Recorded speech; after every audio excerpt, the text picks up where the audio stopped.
Things that sound fake but were proven to be true. Bloodthirsty parrots. When you think of a parrot, it's almost impossible to not think of it being on the shoulder of a pirate. And admittedly, they're kind of the perfect contrast. You've got the dark, dirty, smelly pirate and his bright, colorful counterpart. And while at surface value, it may seem like they have almost nothing in common, what if I told you that the habit that they both shared was their bloodlust? Let me explain. In the South Island of New Zealand, during the mid to late 1860s, sheep farmers began to notice a very strange and concerning pattern. Their animals were beginning to become attacked in the night, and these attacks all exhibited similar behavior. Sheep, for example, were being found with the lower part of their back torn open, in some cases with their vital organs being exposed and dying shortly after this attack due to the disease and trauma. For some years, farmers were confused and shocked on what could possibly be causing these attacks, as it didn't look like any normal predator. And interestingly, it wasn't. Initially, it was prominently believed that this had to be some sort of new, deadly disease that was spreading across livestock. Although, with the attacks becoming more and more violent, it became obvious that this couldn't be any sort of disease. And it was around that time when the disease theory was beginning to lose prominence that the truth was finally revealed. At least to some. In 1868, James MacDonald, a shepherd and sheep farmer, stayed up all night watching his livestock. And what he noticed shocked him. During the middle of the night, he noticed a kea land on the back of one of his sheep and begin pecking and ripping open the lower back of his livestock. In some cases, literally to death. Now, for context, a kea is a species of parrot that lives specifically in New Zealand.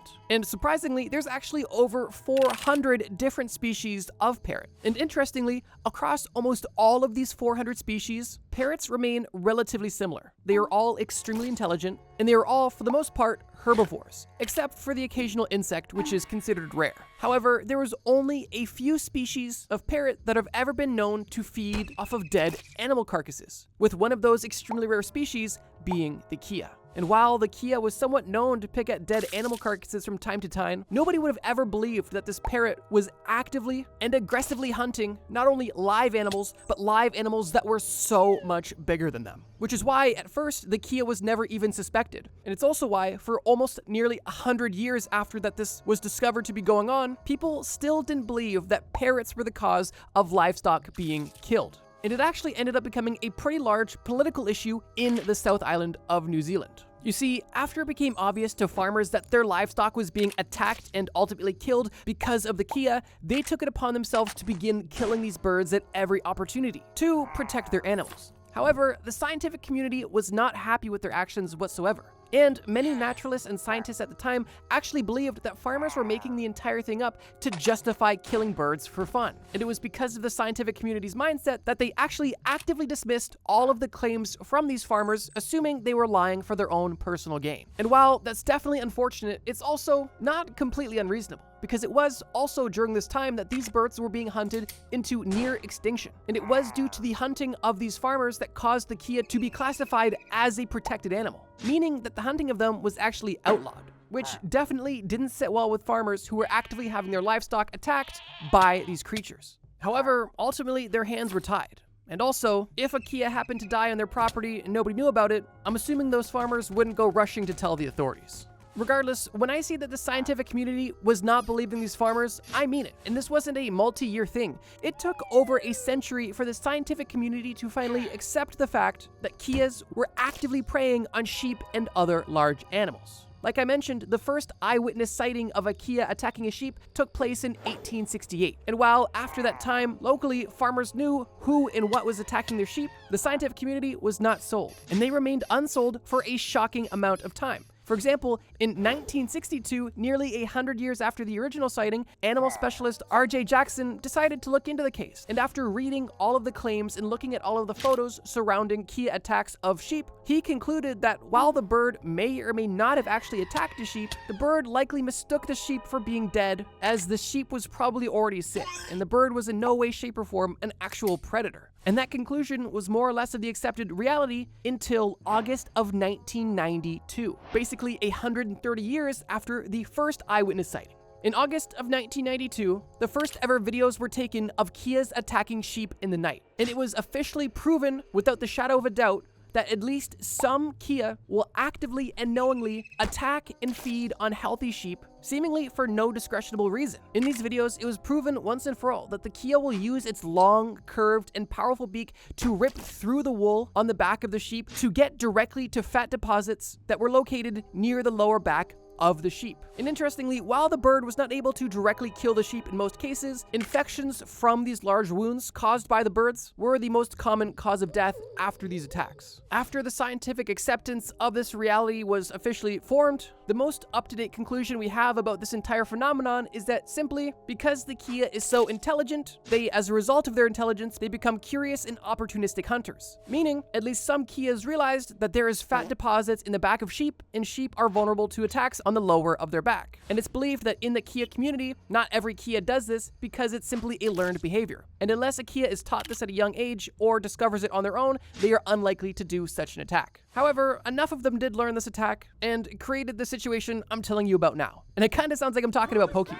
It learned this attack, but yeah, no, it's crazy. I really wanted to start this video with this example specifically because not only do carnivore parrots eating sheep sound like something out of a bad horror movie, it also sounds like something that no reasonable person would believe, which is why nobody in the scientific community believed it either. That was until it was proven to be true by the scientific community, albeit 130 years after the locals had already figured it out. Which, if you ask me, sounds about right. So yeah, the next time you're hanging out with a parrot, just remember that while the chances of it digging in your butt until you die are low, they're not zero.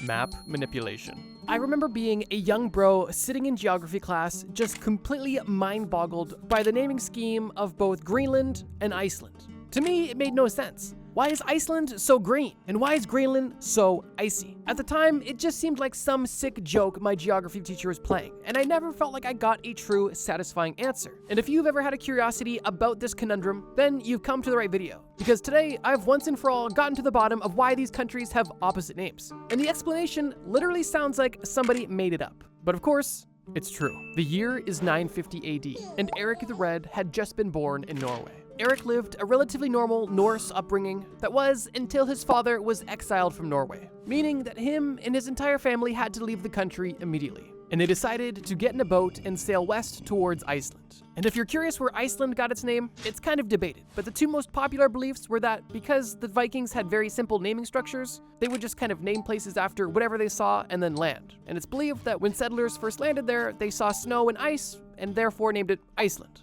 Although some others believe that it's called Iceland because one of the original settlers, depressed after losing a daughter and all of his livestock, climbed a mountain, looked down the mountain at the fjord, and saw massive icebergs flowing through a river, and for that reason decided to name the island he was settling Iceland. But we're not talking about Iceland, we're talking about Greenland because it's bigger and better. But back to Eric and his exiled family. After arriving in Iceland, they were quickly able to adapt to this new way of life. Eric grew from a young boy to a man and got married and began living an adult life in this place he now called home. However, as an adult, he quickly began to follow in his father's footsteps. Because in 982, at the age of 32, Eric the Red himself was exiled from Iceland as he was convicted of manslaughter. And he decided to take this opportunity of exile to not go back to Norway, but to discover a place he's heard of but never visited. An island we know of now as Greenland. At the time, people had visited Greenland, but nobody had been able to successfully establish a settlement. And it was for that reason that Eric the Red made it his mission to successfully colonize this new island. During his expedition, when Eric arrived to Greenland, he reached a point near the southern tip of the island that, interestingly, at least at the time, had very similar conditions to Iceland. And to him, he took this as a promising sign because he saw how well Iceland was flourishing at this time, and he therefore believed that he could do the same thing on this island as well, creating his own successful settlement. And while he was unaware of the extent of the island or the true nature of the island, at least initially, he was pretty convinced that he had his own, basically Iceland 2.0, although it was missing one thing: good marketing. And it was that marketing that Eric eventually came up with that not only made him infamous, but made the name scheme of the country completely iconic. After 3 long, grueling years of developing his own small settlement in Greenland, his exile was finally up. And his first order of business was to return back to Iceland and sing the praises of the settlement he had just established. And he did exactly that. In the summer of 985, Eric returned to Iceland and began telling everybody he could about the amazing time he was having on the island of Greenland. And the stories he was telling and the name he gave the island were both extremely strategic. In his own words, Eric literally said people would be attracted to go to a place if it had a favorable name, and he believed that Iceland was too harsh of a name, but Greenland sounded like a place of opportunity and beauty, and that was the story he sold to settlers. And after that first summer he spent back in Iceland, he was able to convince a large group of settlers to follow him back from Iceland to Greenland. However, out of the 25 ships that followed him back, only 14 arrived. However, on those 14 ships were enough people to start developing successful colonies. And the rest, literally, is history. So yeah, if you're curious why Iceland is called Iceland and why Greenland is called Greenland, it's not because the world is playing a sick joke on you. It's because Iceland was likely discovered in the wintertime, and Vikings just have very simple naming schemes. And Greenland, while it was settled at a time and in a place where it was relatively lush, the name of Greenland was purely marketing, and it just kind of stuck. And is just another jarring example of things that seem normal to us but only exist because of marketing. And we've talked about quite a few of them on this channel. Another notable example being diamond engagement rings. The only reason we do that is because a diamond company told us we should. Oh, and as an extra bonus fun fact, Eric's son was actually Leif Erikson, the first ever Norseman to explore the land of Vineland, which is what the Vikings called the eastern part of North America that they originally settled in. And it kind of goes to show two things. One, that explorer blood runs deep, and two, Vikings do really have a simple naming structure. It's believed they called North America Vineland because they saw a lot of vines when they landed. You really can't make this stuff up. The Cadaver Court Case. Pope Formosus was born in 1816 AD in Rome. Not much is known or documented about his early life. However, it is in the second half of his life and even after his life ended that his story becomes rather interesting and almost unbelievable. In 864 AD, Formosus becomes appointed as the Cardinal Bishop of Portus. And in 891 AD, at the ripe age of 75, Formosus finally earns the title of Pope. And while at face value it may seem like his entire political and religious career has come to this moment, things were almost only downhill from this point. Because during Formosus' time as Pope, things were politically unstable to say the least in Rome and Italy as a whole. Most notably, getting into some serious disagreements with the Emperor of the Holy Roman Empire. Like I mentioned, at the time, there was a ton of political instability in Rome, and there was literally no one centralized power, only large factions essentially. And during Formosus' time as Pope, he had to make a very important decision almost instantly after becoming the Pope. While the Pope wasn't a direct political entity, he was still a vitally important figure in the daily lives of almost everybody at the time. While the Emperor would have legal significance, the Pope had spiritual and religious importance. And it was for that reason that having the Pope on your side as a political leader was very crucial. Hence why his blessing was so important. Now, after Formosus became the Pope, he had to choose a candidate between one of the two most popular factions at the time.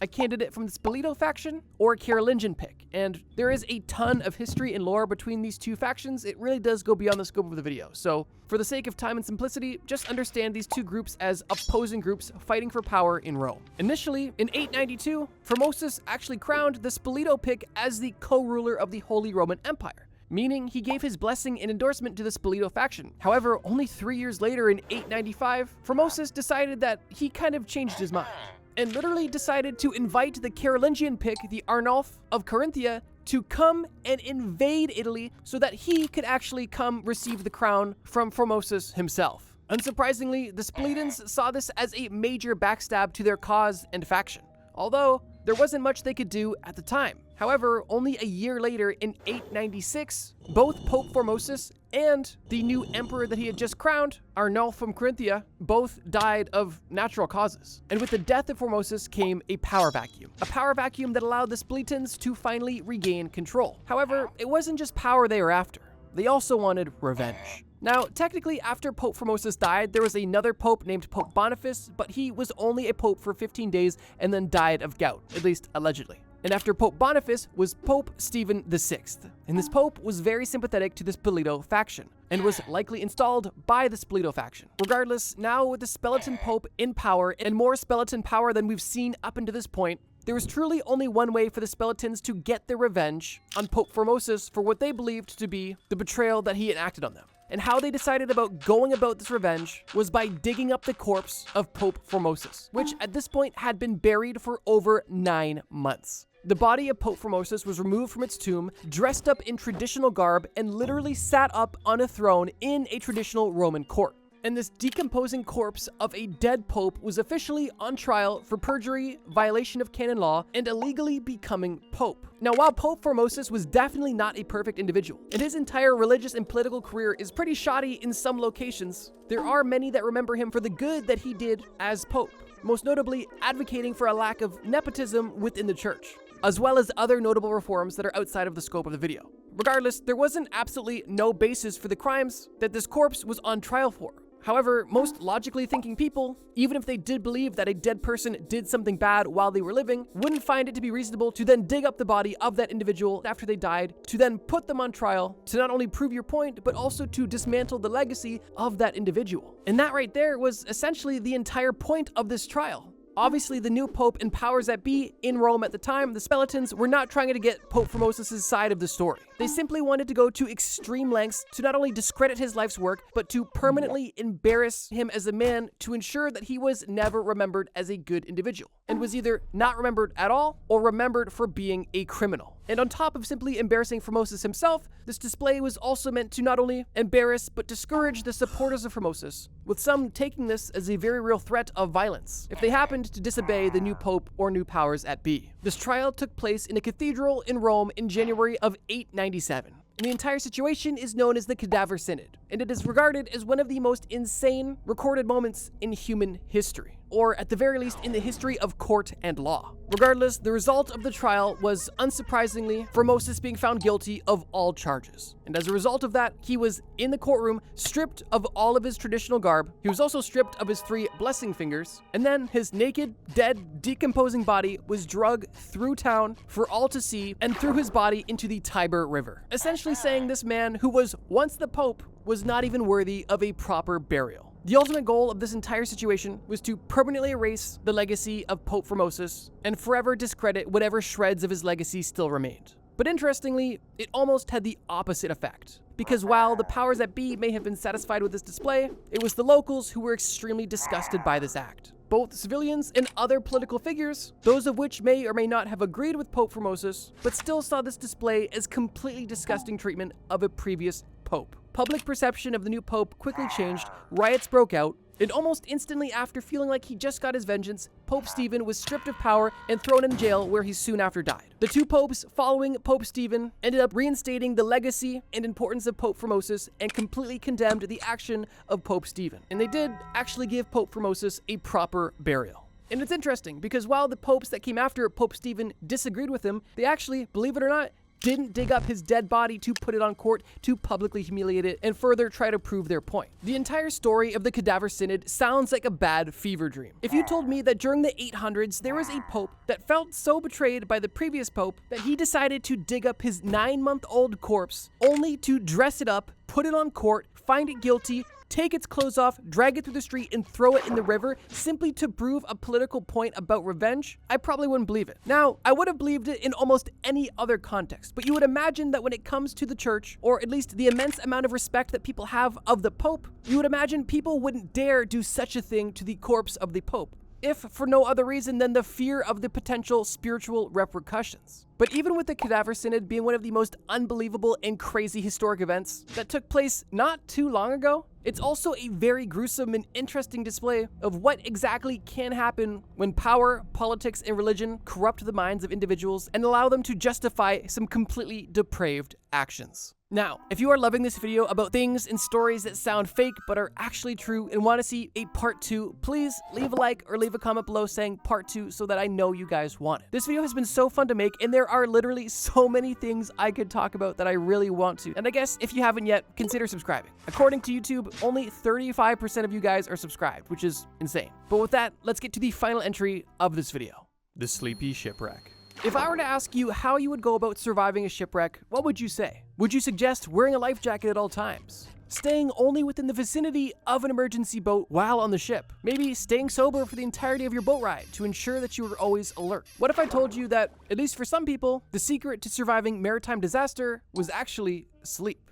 Linda Morgan was born in 1942 in Mexico City, Mexico. And while she had a relatively normal childhood, she would quickly become infamous and actually known as the Miracle Girl at only 14 years of age, for something she had almost no control in. It was a foggy night on July 26, 1956. Linda and her family were on the SS Andrea Doria, a luxury transatlantic ocean liner that had just been put into waters only 3 years prior. Linda was on this boat with her mother, her stepsister, and her stepfather, as well as almost 1,700 other individuals. Everything about this voyage so far seemed pleasant, but it wasn't until day turned into night and the fog began to thicken that tragedy struck. Linda and her stepsister shared a cabin. Linda's bed was on the side of the cabin closest to the outside of the ship, and Linda's stepsister's bed was on the opposite side of the room, closest to the door to the hallway. And the girl's parents had the cabin next door. When the family went to bed on this night, they knew that the fog was a potential issue, but they also noted that because they didn't actively see the captain on the deck engaging with passengers, they knew that he was actively working on navigating the ship, meaning that the situation was obviously under control, allowing them to get a good night's sleep. However, that wasn't exactly the case. Nearly 45 minutes after the family had gone to bed, the unimaginable happened. Another ocean liner known as the MS Stockholm struck the side of the SS Andrea Doria, and that Swedish ship nearly penetrated 40 meters into the SS Andrea Doria. And the biggest area of impact on the SS Andrea Doria were the exact two cabins where Linda and her family were staying, which unfortunately had some extremely dire consequences. Linda's 8-year-old stepsister that she shared the cabin with unfortunately did not survive her injuries. And in the cabin next door, Linda's stepfather passed away from head trauma, and her mother was gravely injured. However, surprisingly, what happened to Linda was seemingly impossible. During the collision, gnarled and twisted pieces of metal created by the impact of these two ships somehow seemingly scooped Linda and the bed she was in out of the SS Andrea Doria and placed her safely onto the deck of the MS Stockholm, essentially somehow not only allowing her to survive the impact that killed so many, but also placing her directly in a safer location,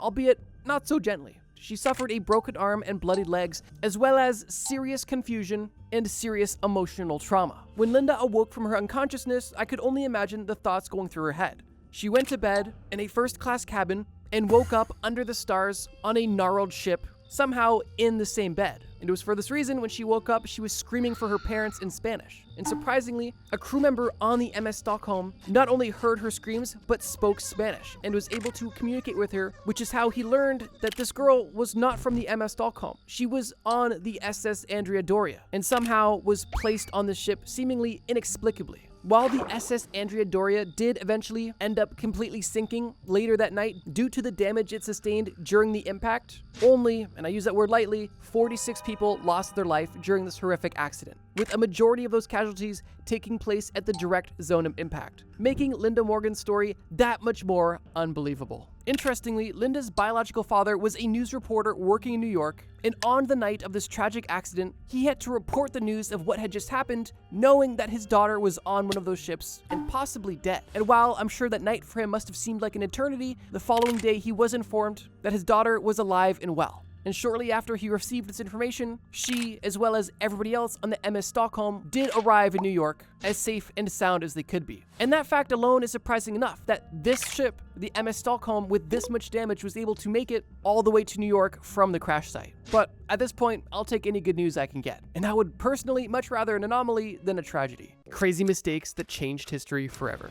The Titanic dismissing iceberg warnings. In the evening hours of April 14th, 1912, the Titanic was just reaching the midpoint on its voyage to New York City. And as we all know, the Titanic never made it. All of this is relatively common knowledge. But what's not commonly known is the fact that these icebergs were not out of nowhere. The Titanic's crew specifically received warnings from other ships in the area about a potentially dangerous iceberg field, and the Titanic not only received but acknowledged these warnings. However, the tragedy still happened. And the reason why is likely one of the biggest mistakes ever in maritime history. Now, let's zoom in on exactly what led up to this fateful event and the mistakes that unfortunately caused it. One thing that's important to note is that the Titanic was not alone on its voyage. It wasn't necessarily surrounded by ships, but in a roughly 250-mile radius, there was 9 other ships making the same voyage across the North Atlantic, heading in both directions, both east and west, in what is known as shipping lanes, basically imaginary roads in the water. water. Some of the ships that were slightly further ahead than the Titanic all made comments about a large ice field that was directly in the path of these ships, meaning that action was required to actively avoid this ice field. These communications between ships were known as the Marconi messages, and these messages gave explicit information about where these icebergs were, how large they were, and how dangerous they could potentially be to a ship. In the captain's own journal that was kept in the black box on the ship, he even wrote down that he had been seeing extremely large icebergs and that the conditions outside were ideal for ice formations. Although with all of these notes being made, he had one note that he underlined in his journal that stated, quote, "no reduction of speed," meaning that even though the captain was fully aware of all of the dangerous icebergs and potential more to come, he didn't seem very concerned about them. And what's even more interesting is the plethora of theories on why the captain never slowed down, which is an obvious question that most would ask. If you know that you're heading towards a dangerous area in the water, why would you maintain such a high speed? And one of the most popular theories is that the person running the White Star Company, the company that owned the Titanic and other ships, intentionally withheld information from the captain to ensure that he didn't slow down speeds so that the Titanic would make it to New York on time, maintaining the company's reputation. However, I'm sure you can already see the irony. Regardless, at 11:39 p.m., the captain goes to bed and leaves his senior officers in place. And only shortly after that, one of the lookouts in the crow's nest spots a giant iceberg directly ahead. And by the time it's spotted, it's already almost too late. The ship is moving too fast, and while the ship did in its last moments slightly steer out of the way of the iceberg, this turn could have actually made things worse. Because now, the ship wasn't heading directly into the iceberg was going to be scraping along the side of the Titanic, essentially ripping it apart. Over 1,500 people lost their lives, and the Titanic became a legend of tragedy. This isn't to say that if the Titanic had reduced its speed, it would have guaranteed not to sink. Although many experts believe that maintaining a high speed with such dangerous conditions approaching was definitely an oversight and a fatal mistake that likely caused the Titanic to sink. The dropped helmet downfall. In 547 BC, there was a city known as Sardis, and during this time, the city of Sardis was under the rule of Croesus, the king of Lydia. The kingdom of Lydia, for context, would be in modern-day Turkey. Now, what's interesting about Sardis is that this city is extremely well fortified, both geographically and architecturally. And what I mean by this is that Sardis wasn't only just a city with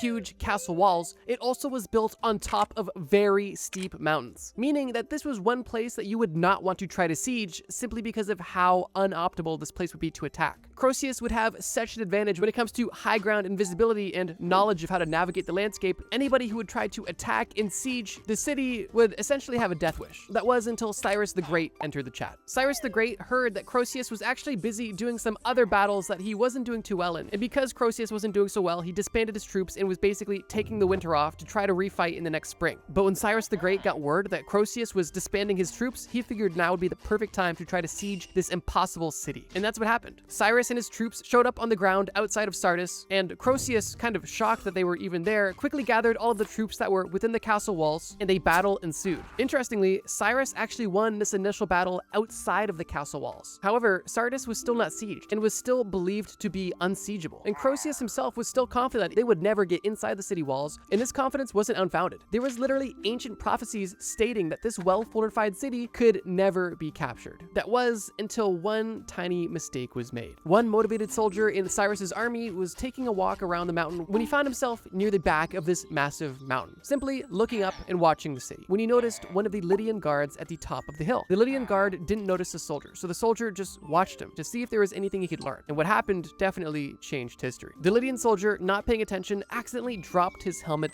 down the hill. And because he didn't know that he was being watched, he went ahead and retrieved his helmet. But as he retrieved his helmet, he inadvertently exposed the only vulnerable position of the entire city. And after this Persian soldier watched this Lydian soldier go from the city of Sardis down to gather his helmet and then back up almost effortlessly, he knew he had some crazy intel. And later that night, that same Persian soldier went back to the same location, tried to retrace the steps of that Lydian soldier that he saw, which he was able to do successfully. He shared this information with his army, and the rest is history. With their golden ticket into Sardis, Cyrus and his men laid siege to Sardis for 14 days, eventually capturing it. And it was with this siege that the Persian Empire grew stronger. And I guess it goes to show, no matter how fortified you think you are, never expose your back door. Hitler sleeping in on D-Day. June 6, 1944 signifies a massive win for the Allied powers in World War II. American, Canadian, and British forces were able to storm the beaches of Nazi-occupied Normandy in France, giving them the leverage to truly sink their teeth into the Axis powers, allowing them to ultimately win the war. And while we're all grateful that things worked out this way, why did it work out this way? At the time, there was a very real and dystopian possibility that the Nazis could have won D-Day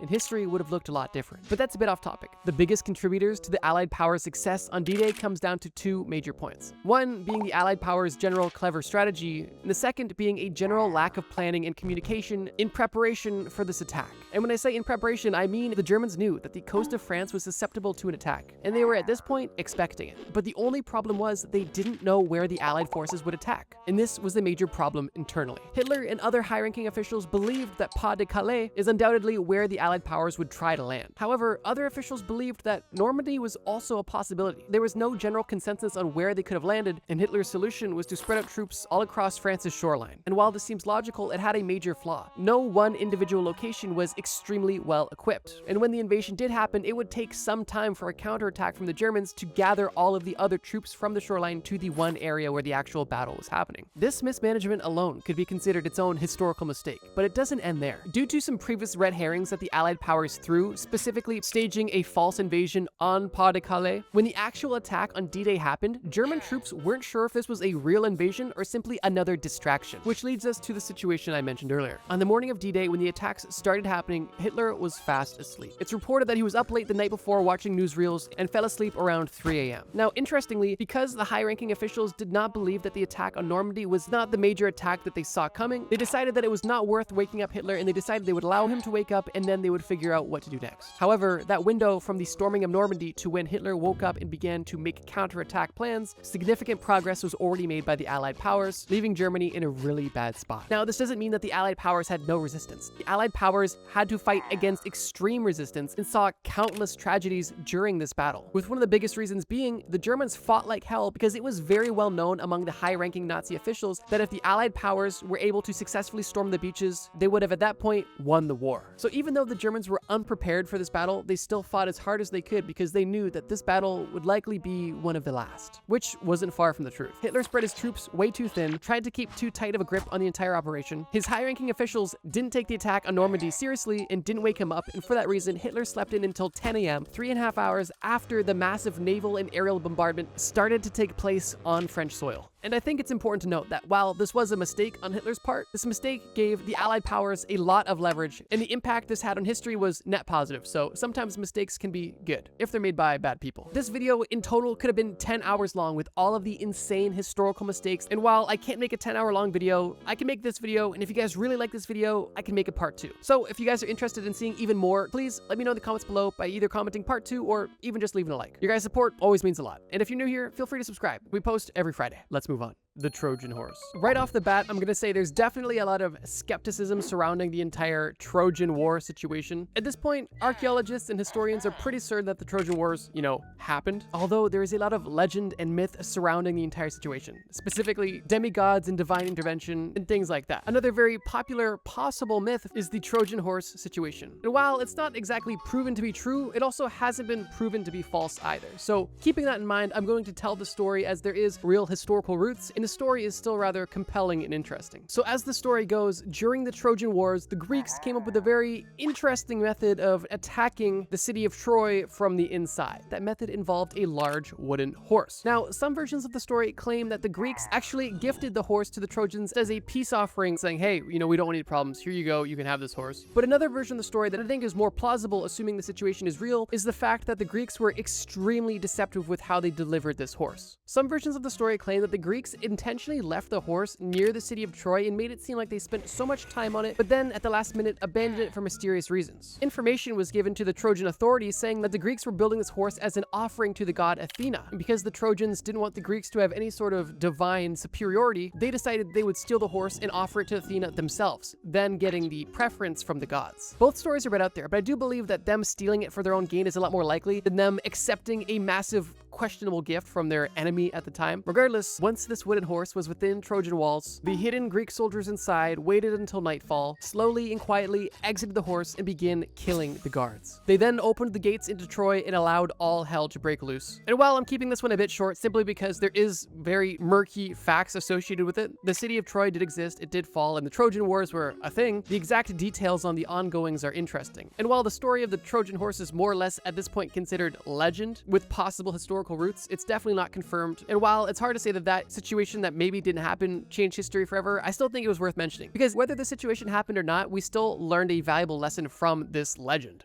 The Bay of Pigs time zone confusion. The Bay of Pigs invasion was a failed military operation by the USA on Cuba during a time when Fidel Castro was gaining a lot of power within Cuba and getting really friendly with the Soviet Union, and America did not like it whatsoever. The US president at the time, John F. Kennedy, decided that his best course of action was to secretly try to overthrow Fidel Castro, but in a way that left him some plausible deniability. And that alone is kind of a mistake on his part, because him being half in, half out definitely was a major contributing factor in the Bay of Pigs invasion failing, but it's not what I want to focus on this point, because I think there's an even smaller and even more hilarious mistake that took place during this already failed operation. There's a lot of nuance to the situation, but for a bit of additional context, when John F. Kennedy was running for president, he was running on a very anti-communist sentiment. And after he got into power, when there was a neighbor south of the American border who was very communist, he had to do something about it. But there was an issue. Cuba was getting close with the Soviet Union, and this was during the Cold War, so Kennedy did not want to rub the Soviet Union the wrong way. But at the same time, if Kennedy did nothing about Cuba just becoming this communist society, he was going to look passive to the people that voted for him to help eliminate communism, which is why he decided to be a bit sneaky. And by sneaky, I mean he literally assembled an army specifically of Cuban refugees in America. And he even went as far as painting an American B-26 bomber to look like it was Cuban, so that when it was bombing Cuba, it wouldn't look like America was involved whatsoever. Although the bomber was almost instantly known to be American as soon as it was seen flying over Cuba, which is kind of what exposed the entire situation, but we'll get into that. The ultimate goal from the American perspective was to simply invade the Bay of Pigs, build a small base in that area, and through the successful landing of troops in the Bay of Pigs, through the power of that army and through the power of locals now feeling emboldened to rise up against this communist government, they would easily be able to overthrow the government, kill Castro, and have a new capitalistic society installed in Cuba once again. But there was a few problems. One, the American forces, more specifically Cuban refugees fighting on America's behalf, did not have proper support for reasons we'll get into. And also, the government actually underestimated how popular Fidel Castro actually was. The invasion started with a bombing raid from American planes on Cuban soil, and then the following day, troops were on the ground in the Bay of Pigs. However, at this time, the plan was relatively exposed due to that plane being poorly disguised and seen early. And because John F. Kennedy didn't want to catch the blame for having this entire invasion, he almost instantly withdrew all air support that was deemed crucial to the mission, basically leaving the troops that he had just sent there to die. He withdrew the support to have plausible deniability that, oh, I didn't want that going on, but in reality, that's exactly what he wanted, and all he did was just ensure the failure of that invasion. And due to the lack of support, the invasion only lasted 3 days, and the Cuban forces from America were either killed or surrendered. Now, this is where time zones actually come into play, because during this situation, as a last-ditch effort, a bombing plane was actually sent from Nicaragua to help provide support. However, Nicaragua is in a different time zone than Cuba, but the bomber jet pilots did not take this into consideration. So when there was plans for the bomber jet pilot to be accompanied by fighter jets over Cuba, there was an hour difference between their plans, meaning in this last-ditch effort, this bomber plane was unescorted by fighter jets, leaving it extremely vulnerable, cutting that plan short too when the time actually came. And this sort of last-ditch effort failure was the nail in the coffin. And the backlash because of this failed Bay of Pigs invasion was the following. One, Fidel Castro only grew stronger as a leader because in the eyes of the Cuban citizens, he had just defended the country from an attack from the American government, the biggest military machine in the world, making him look like an extremely strong and powerful leader. And besides making the citizens favor Fidel even more, this made Fidel favor the Soviet Union even more, which is why this situation was basically the catalyst for the Cuban Missile Crisis, which only happened a year later. So yeah, although there was military fighter pilots that were not able to remember time zones between Nicaragua and Cuba, leaving a bomber plane completely vulnerable, that's more or less of an oversight in this entire operation that was ultimately a huge failure for the American government. And this definitely had very serious historical repercussions.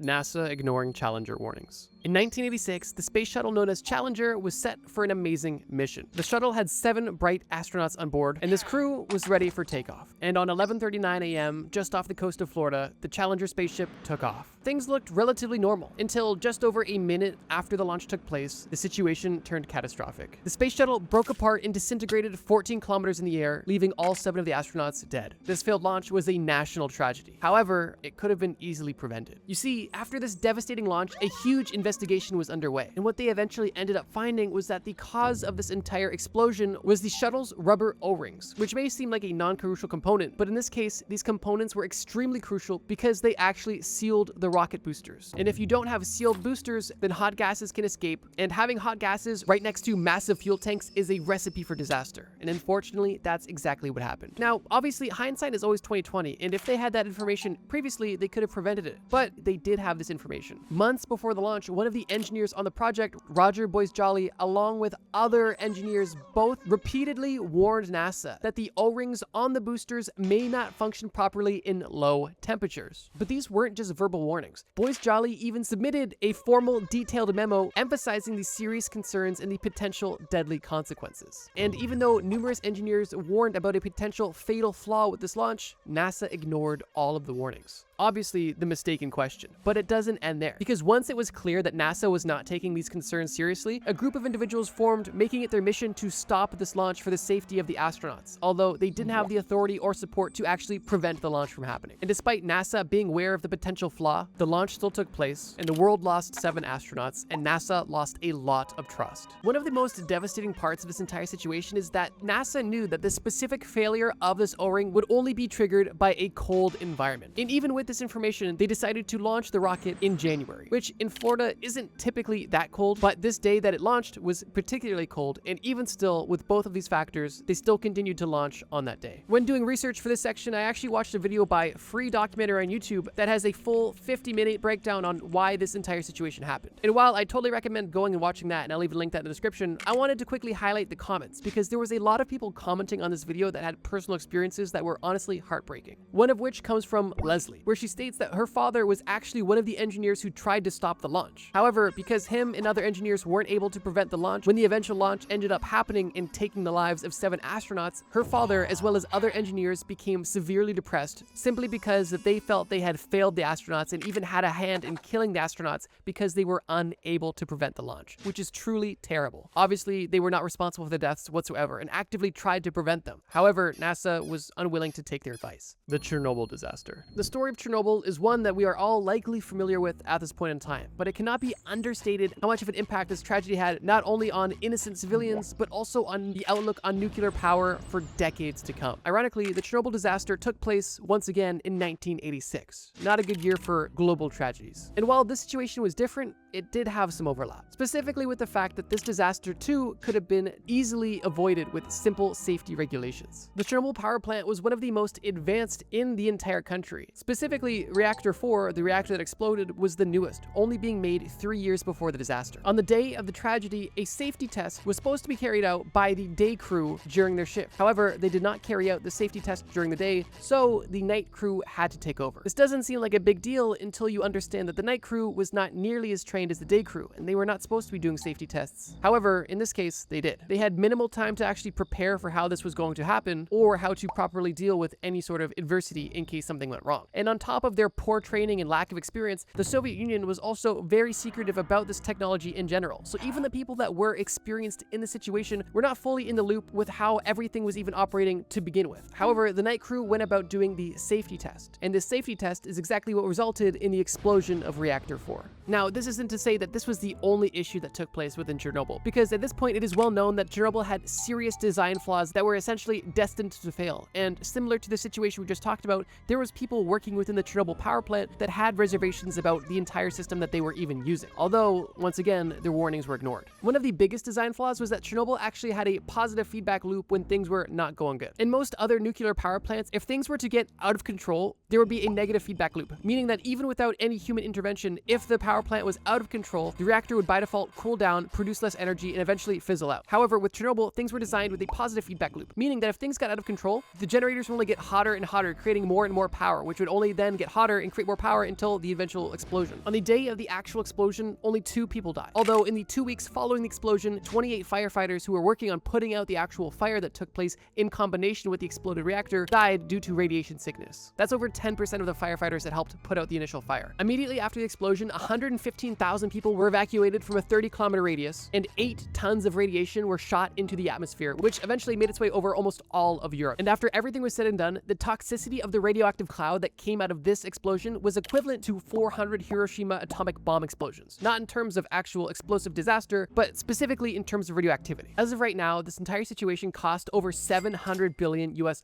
and today the cleanup is still going on, and the total cleanup for the Chernobyl situation is expected to be completed in 2065, almost 80 years after the initial explosion. The accidental discovery of penicillin. Yep, you've heard me right. This video has been relatively dark, so I figured for the last entry on this list, I'd leave it on a positive note. In 1928, Scottish physician Alexander Fleming was studying a specific bacterial culture, and during this study, he decided that he would leave his culture plate out on his workbench over the weekend. That's not so odd, but what was odd was the fact that when he came back on Monday morning to check on this bacteria culture he had left out, he had noticed that there was mold growing on the plate. Now, initially, having mold growing on your bacteria culture means that the sample is just worthless and you have to start again. But he noticed something interesting. The bacteria that was surrounding this mold was destroyed and didn't exist anymore. And this gave him an interesting idea. He began to continue tests to see how powerful this mold could be when it comes to neutralizing and destroying bacteria. And it was this observation that eventually led to penicillin, the world's true first antibiotic, which at this point has saved millions upon millions of lives. The mold is known as Penicillium notatum, and that little bit of mold just magically appearing on Fleming's culture plate undoubtedly had a massive impact on history forever. And just goes to show, sometimes something you perceive as negative actually ends up being the best thing that could possibly happen to you. And just imagine what could have happened if Alexander wasn't feeling so inquisitive this day and just decided to angrily throw out this culture plate because it wasn't to his liking and had mold on it. History is truly wild. Crazy conspiracy theories that turned out to be true.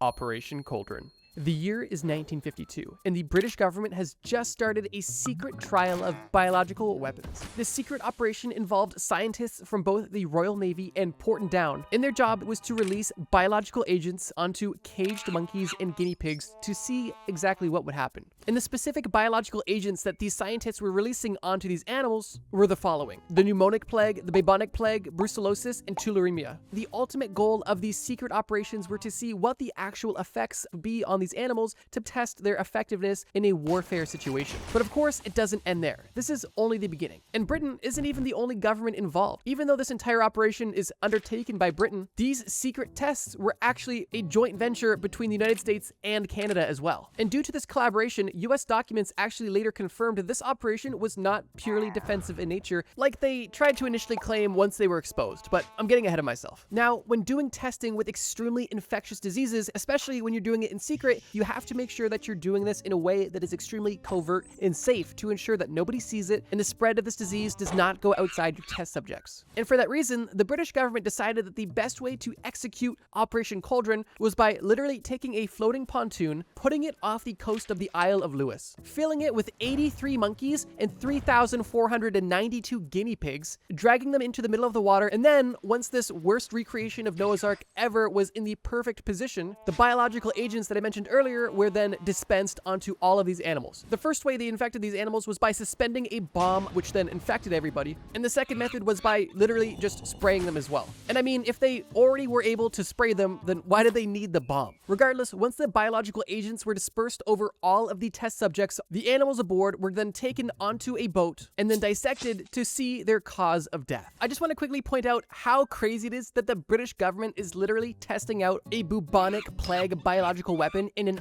open air environment, like they didn't learn anything from the 1300s. Now here's the thing, after this initial test, Operation Cauldron was initially considered to be successful. The British government felt proud that they had just discovered a brand new biological weapon, and they also had a brand new way of testing biological weapons. But this is where things take a massive turn for the worst. The conspiracy theory here isn't the fact the British government killed an oddly specific amount of guinea pigs. What is what happened during the final series of tests of Operation Cauldron. During one of the very last tests of Operation Cauldron, a commercial fishing vessel accidentally drove directly through a cloud of plague bacteria on its way out of Britain to a fishing trip in the waters outside of Iceland. Now, to the British government's benefit, they did warn this fishing boat multiple times that there was an active military test going on, but the fishing boat ignored it and went right into the danger zone. Now, this is obviously a major concern. A commercial fishing vessel with 18 people on it has now just unknowingly traveled through a huge cloud of bubonic plague and other disease-filled gas. And the British government was extremely aware of this. So what did they do? Did they stop this fishing vessel for disinfection and medical examination to make sure that the fishermen were safe and that there was no spread of disease outside of these fishermen? Obviously not. The British government didn't tell this fishing vessel at all. Instead, what they decided to do was spy on this fishing vessel, turning these 18 crewmates into their brand new guinea pigs. For 21 days following the initial exposure, a British destroyer battleship was secretly observing the fishing vessel and also monitoring all of their radio communications, listening for any sort of medical distress calls. That alone is diabolical. But it gets worse, because during this time when this fishing vessel was being monitored, this fishing vessel was actually scheduled to stop at a port in England for a few days. And during this time, all of the crewmates would be getting off the boat and mingling with the general public. Now, obviously, this would be a huge health concern. So at this point, the British government finally intervened and told them what was going on, right? No. The British government allowed all of these 18 fishermen to mingle with the general public, further expanding their unconsensual human test subject pool. However, fortunately, nobody got sick. And because nobody got sick, and nobody outside a select handful of people involved in Operation Cauldron were aware of this, everybody involved swept Operation Cauldron under the rug, and for decades to come, Operation Cauldron was essentially not real. The government was successfully able to cover it up at the time, and most of the documents relevant to this case were actually burnt.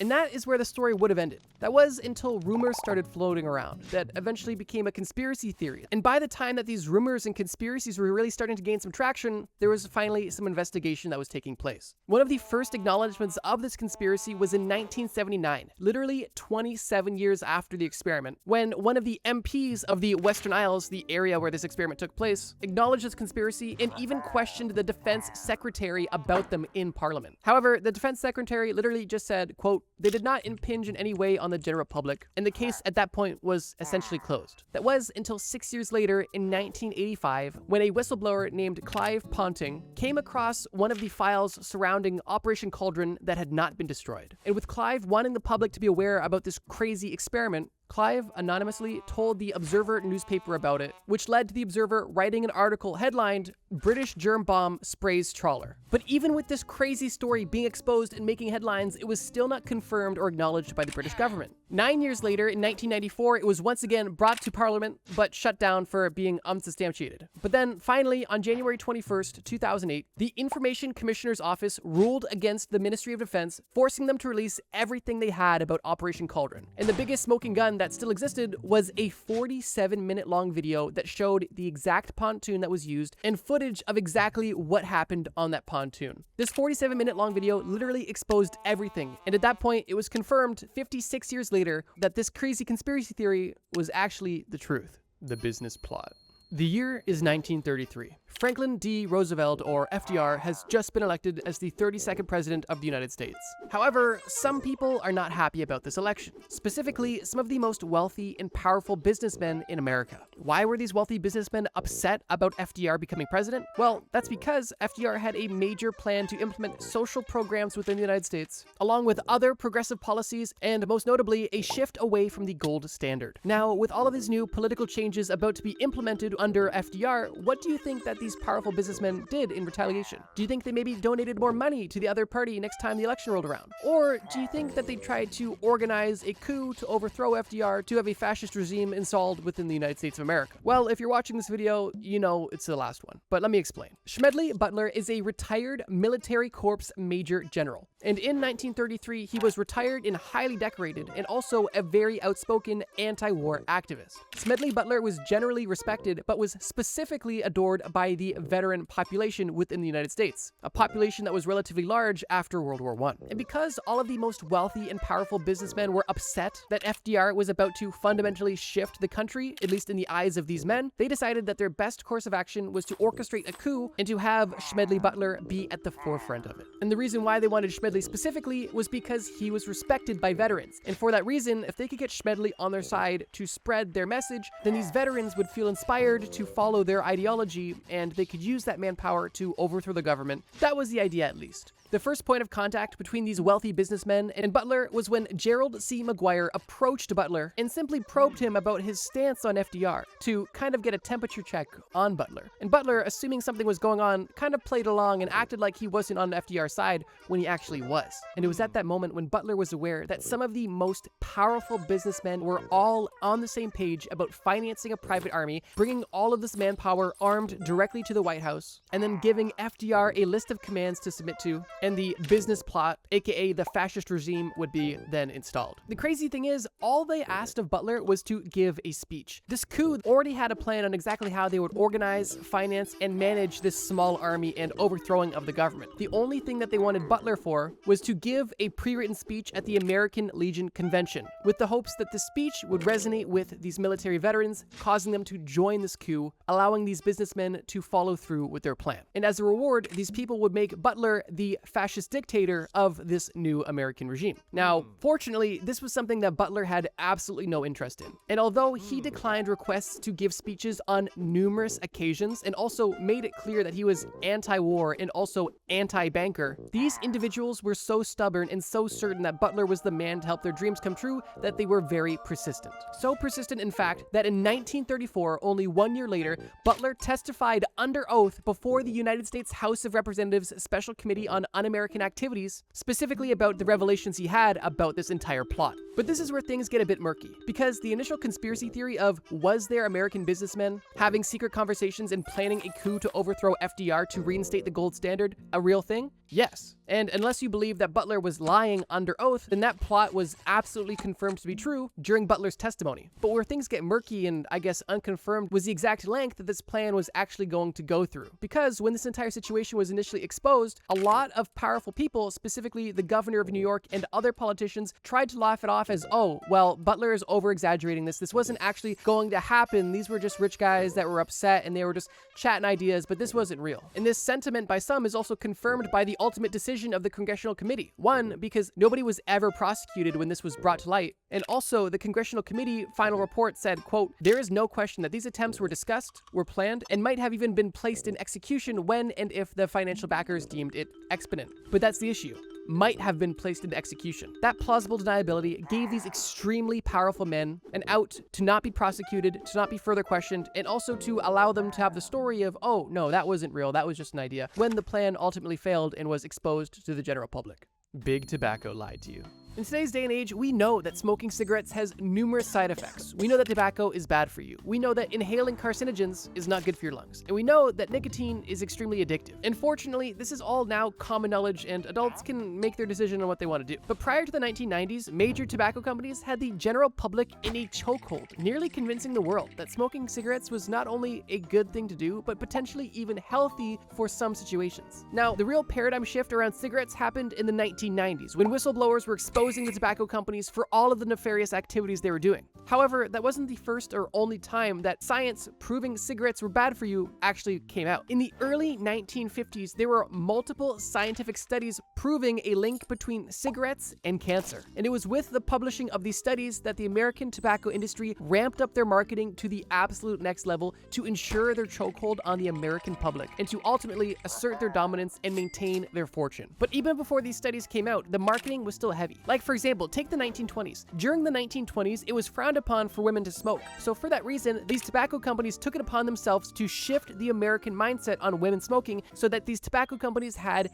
50% more consumers. And how they did this was crazy. Essentially, what these tobacco companies did was not only pay influential women to smoke in public settings and to be photographed and filmed smoking in public settings, but they even hijacked the women's rights movement from the 1920s to make their cigarettes seem like a way of fighting the patriarchy. And with the rise of feminism and empowering women, tobacco companies realized that if they could get their cigarettes involved in the movement, they would make a lot of money. And what they ultimately ended up doing was positioning cigarettes as a way to fight against the patriarchy, and they even eventually, in some ad campaigns, called cigarettes freedom sticks, empowering women to fight social norms by smoking cigarettes and being just like the men. That's the crazy level of manipulation we're talking about. But that's truly only the beginning. But I wanted to highlight that example because it's just insane. Another example of tobacco companies hijacking a movement was during World War II. In the early 1940s, smoking in public was actually banned in Nazi Germany because it was known that smoking was not good for you. So tobacco companies in America made smoking seem like they were anti-Nazi activities and patriotic in nature. Once again, hijacking a movement and profit that they knew would ultimately lead to deaths.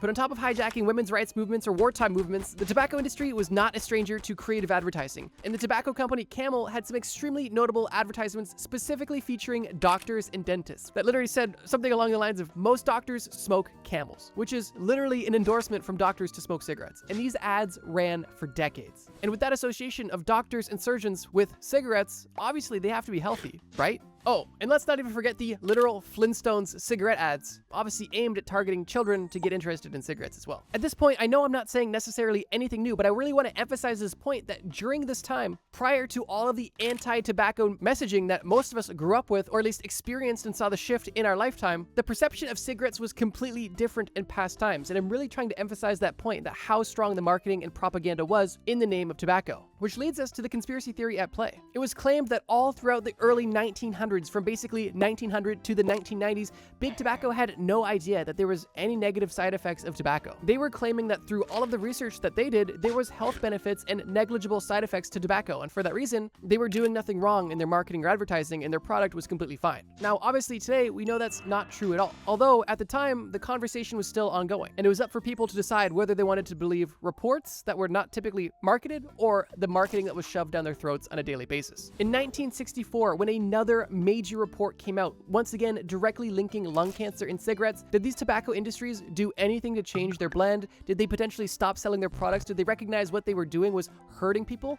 Of course not. What they decided to do was double down, and not only buy their own studies and buy their own doctors, but they decided to go on marketing campaigns that specifically planted seeds of doubt in the consumer's mind to essentially try to nullify any genuine articles coming out against cigarettes. And I'll tell you what, these tobacco companies had much more of a marketing budget than any independent researcher could ever dream of. And it was for that reason that Big Tobacco was able to have this reign for so long. So even though real articles were coming out proving that cigarettes were detrimental to your health, for every one study that was coming out, the tobacco industry was paying for hundreds, flooding the market with conflicting information, allowing people to never come to a real conclusion. And on top of that, the tobacco industry was also actively trying to discredit any doctor who was personally speaking out against tobacco to once again lower their credibility. In the eyes of the general public, if you listened to Big Tobacco's propaganda and took it at face value, it would seem like they're doing everything right. As studies were coming out, they made sure to do their own independent studies to try to confirm or dispute those claims. And they were also actively trying to make as many improvements as possible to cigarettes, specifically adding filters and whatnot. And on top of this, Big Tobacco even created its own health committee to investigate tobacco even further, to ensure that the product that they were selling was 100% healthy. But these smoke and mirrors, no pun intended, could not go on for long. In 1996, Jeff Wiggins became one of the most famous whistleblowers in American history, when he provably exposed the tobacco industry for not only manipulating nicotine levels in tobacco to increase its addictiveness, as well as adding other chemicals such as ammonia, but also for intentionally falsifying reports and also hiding reports that proved cigarettes were dangerous for many decades. I'll be honest, at first I was kind of hesitant to add this into this video because I know that people are so aware now of how bad cigarettes are and how manipulative the cigarette industry can be.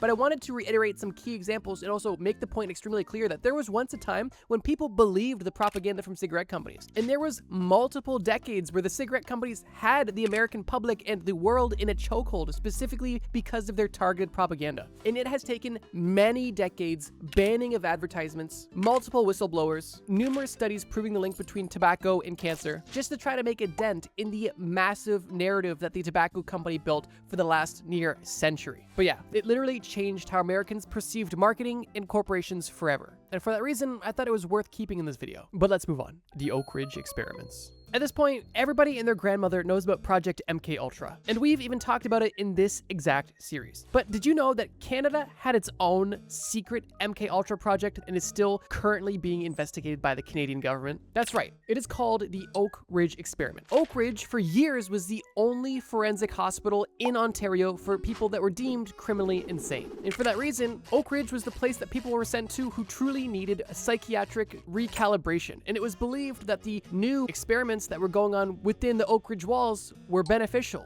The Oak Ridge experiments start with a doctor named Elliot T. Barker, who was a newly graduated psychiatrist out of the University of Toronto. And ever since graduating school, he was inspired by Dr. Maxwell Jones, who developed the concept of therapeutic community as a treatment for mental illness. And essentially what therapeutic community was having the mentally ill patient take an active part in their own treatment. But not only that, play an active role in the treatment of others as well, basically creating some sort of group healing. Now that on the surface may not seem evil per se. It's interesting, especially for the 1950s. It's at least something to potentially consider. But what stemmed out of this initial inclination turned into something truly evil. After graduating, but before arriving at Oak Ridge, Baker traveled around the world visiting interesting places, notably Chinese prison camps, to see how they controlled people with behaviors. When Barker finally arrived in Oak Ridge in 1965, he had his perfect plan in mind. And his grand idea was to combine truth serums, sensory deprivation, and patient-led encounter groups to force psychopaths to confront their mental illness. Already off to a rough start, and I'm sure you can kind of already see the MKUltra comparisons. But trust me, we're only getting started. One of the first major issues with Oak Ridge was the fact that they were completely understaffed, which was one of the big incentives for hiring patients as therapists. They were basically having the prisoner patients that were already at Oak Ridge to now act as the caretaker or therapist for other patients. Essentially, the blind leading the blind. But it wasn't just talk therapy that these prisoner patients were having with each other. At Oak Ridge, you could order a drug treatment for another patient just because you wanted to see what would happen. And that includes ordering somebody else LSD, methamphetamine, or even some of their truth serums. And they even offered alcohol therapy. Interestingly, they knew that the alcohol wasn't going to cure mental illness, but what they figured would happen was that the alcohol would lower the mental defenses of these patients, forcing them to examine their own shortcomings, ideally allowing them to become aware of their mental illness, and then at that point becoming cured.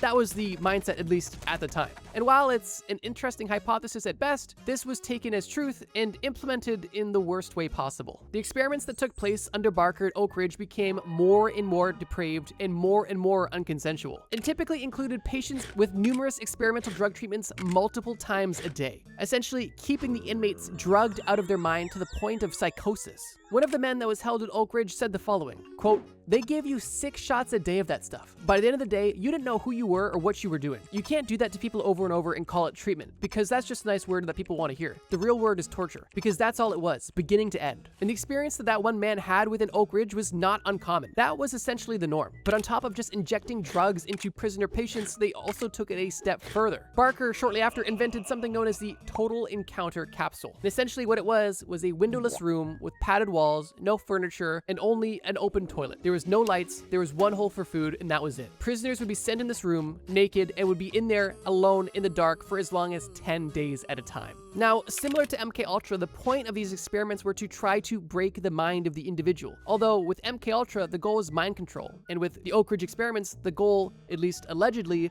was to help solve mental illness through what ended up just being torture. What's really interesting was that the Oak Ridge experiments at the time weren't necessarily even a secret. People weren't just extremely privy to it. And for those who were in the know, specifically in the psychiatric community, Elliot Baker seemed like somebody who was doing innovative work, and his experiments were considered avant-garde, interesting. And because at the time so little was known about mental health, this was seen as a great opportunity to learn. And people even believed that these treatments could potentially be beneficial, which obviously was not the case at all. But it still continues to get worse. Another major issue that was happening at Oak Ridge was because it was gaining popularity through the experimental treatments that were happening in it, the government was becoming more and more open to sending lesser criminals there. And it even got to the point where mischievous teenagers that were getting caught up in trouble were given the option to either serve prison time or go to Oak Ridge. And if you don't know what's going on behind Oak Ridge, anything sounds better than prison. And keep in mind, these people weren't murderers. These were like kids that were doing drugs and stealing cars. Not good, but there's a difference. But here's the thing. These teenagers that ended up getting sent to Oak Ridge had the same experience as these other criminals, coupled with the fact that not only were they tortured all day themselves, but they were also surrounded by extremely mentally ill people that were also tortured. And it goes without saying that the environment was extremely hostile, specifically because staff was low and security was almost non-existent.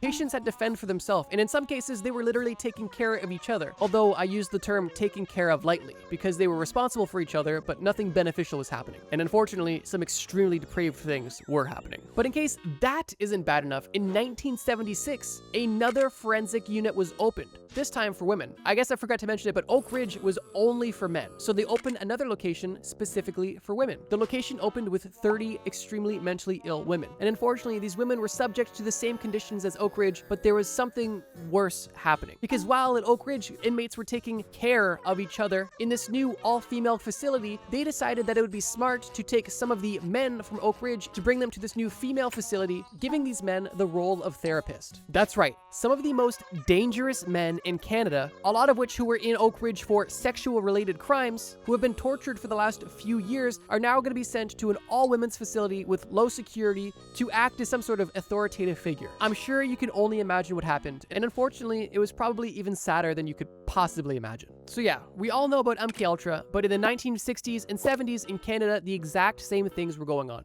To me, this reminds me a lot of the whole lobotomy thing. It got very popular and was interesting for a while, but ended up just being something that was not cool whatsoever. There's actually an interview from 1993 where Elliot Barker goes on record on camera defending his work at Oak Ridge, saying that, quote, it was the reasonable thing to do at the time. And he also now resents the fact that he has to try to defend himself or his work. And that's because even in the 1990s, when people were becoming more and more privy to what was happening, they saw exactly how hellish the conditions truly were. The Oak Ridge experiments went on for over 15 years. And the ultimate result was absolutely no psychiatric development. Today, the Ontario Superior Court judge has officially condemned the experiments at Oak Ridge as flagrant and outrageous. But even still, with hindsight being 2020, how does a psychiatrist who's going to Chinese labor camps to investigate behavior control and putting convicted rapists into a female mental asylum as therapists seem like a good idea in any world to anybody? That's what I'm asking. And like I said, I know hindsight's 2020, but who thought these were good ideas? Not to mention all of the forced drugging and sensory deprivation of these psychiatric patients and prisoners. On June 25th, 2020, a civil lawsuit brought by 28 former patients of Oak Ridge sought justice from Barker and his partner for subjecting them and every other patient of Oak Ridge to unethical and degrading human experimentation from 1966 to 1983. And in August of 2022, a unanimous 3-judge panel sided with the victims of Oak Ridge and awarded general and punitive damages to the victims in the range of $1,000 to $2.7 million for the 28 patients. This decision not only brings some semblance of justice to the victims of Oak Ridge, but it is also a massive win for transparency, accountability, and ultimately the greater mental health movement. Although it is unfortunate that justice was served so many years later and that any of this even happened in the first place. The craziest prison escapes of all time. The Alcatraz escape. Alcatraz Federal Penitentiary, better known as Alcatraz, is likely the most iconic prison in the entire world. Alcatraz sits on top of a small island in the San Francisco Bay and started its life in the 1850s as a military fort and then was converted to a military prison in the 1910s. And in the 1930s, the United States Department of Justice bought the military prison and turned it into what we know it as today, a former maximum security federal prison. Alcatraz was notorious for a couple of reasons, both of those reasons being extremely tied together. For starters, it was notorious because it was literally seen as an escape-proof prison. And that was because it combined the highest level technology possible within the walls of this prison, and it also coupled that with timeless prehistoric technology outside of the prison walls. What I mean by that is the literal mile of rough, shark-infested water surrounding the prison, making it extremely unique and almost one of a kind.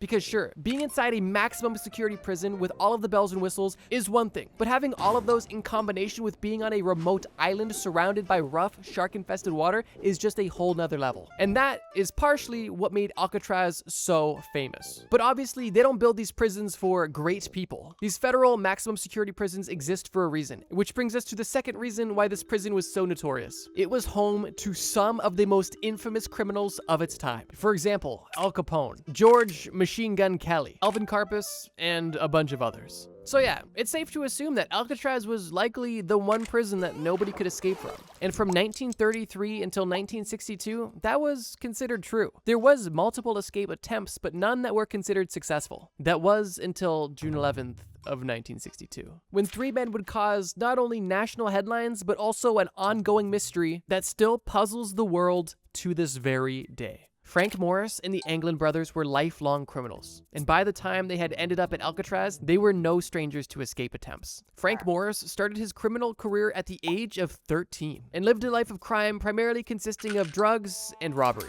And throughout his time being in and out of the system, he had escaped multiple times from multiple different correctional facilities. He was likely able to escape due to his extremely high intelligence, and is recorded to have an IQ of 133, which is in the top 2% of the general population. But unfortunately, he decided to use his powers for evil. On the other hand, the Anglin brothers, John and Clarence, didn't start their criminal career much later. Clarence was caught breaking into a service station when he was only 14 years old, and the brothers began robbing banks together not long after. They too had multiple escape attempts and successful escapes on their record, which may not come as a surprise considering the context of this video. Now that we have all of the information, one question still remains. What happens when you mix an inescapable prison prison with criminals that cannot be contained? Well, the answer lies in the following story. A story that is shrouded in irony, because sure, why wouldn't you want to have all of the extremely dangerous bad guys in one place? Well, because then you have all of the bad guys in one place where they can work together. And that is exactly what happened.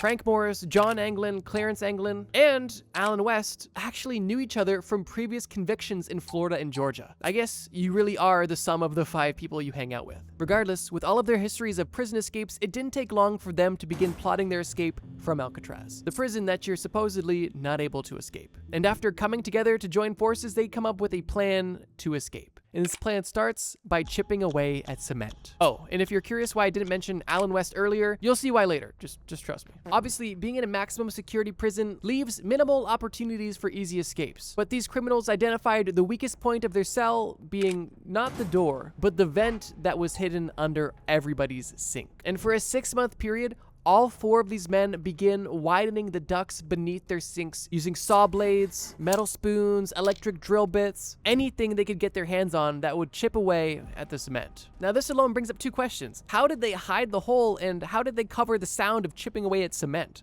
Well, 2 simple answers. In regards to how they would hide chipping away at the hole, first of all, these men would take turn being on guard, watching for the guards that would typically only do their hourly patrol, but sometimes would do spontaneous patrols as well, where they would need to obviously make sure that the guards did not see them digging these holes. And once their daily digging session was complete, how they concealed them from the guards throughout the rest of the day when they weren't digging them was actually quite clever. All of these men made papier-mâché replicas of the vent and surrounding wall area, painted in the same color as the wall, from paint that one of these men stole from their prison job. How they covered the noise of digging was because one of the men actually played the accordion, and during music hour was the perfect opportunity to quickly and loudly bang away at the cement. Now, after roughly 6 months of digging, all of these men had access to what was behind their wall. And obviously, this hole just didn't go outside. It led to a gap between the walls, consisting primarily of pipes. This unguarded utility area between cells was the perfect place to assess the situation. And once these men had access to this corridor, they climbed the pipes and found the closest exit they could find, which happened to be a vacant top-level cell block where they set up a secret workshop. The men weren't going to be escaping at this point in time, but they were getting extremely close to their great escape. In this vacant cell block, the men identified their escape route, which was a ceiling vent that they would need to pry open, but for them, that was no big task. And they spent the next few months bringing supplies up to their secret workshop, specifically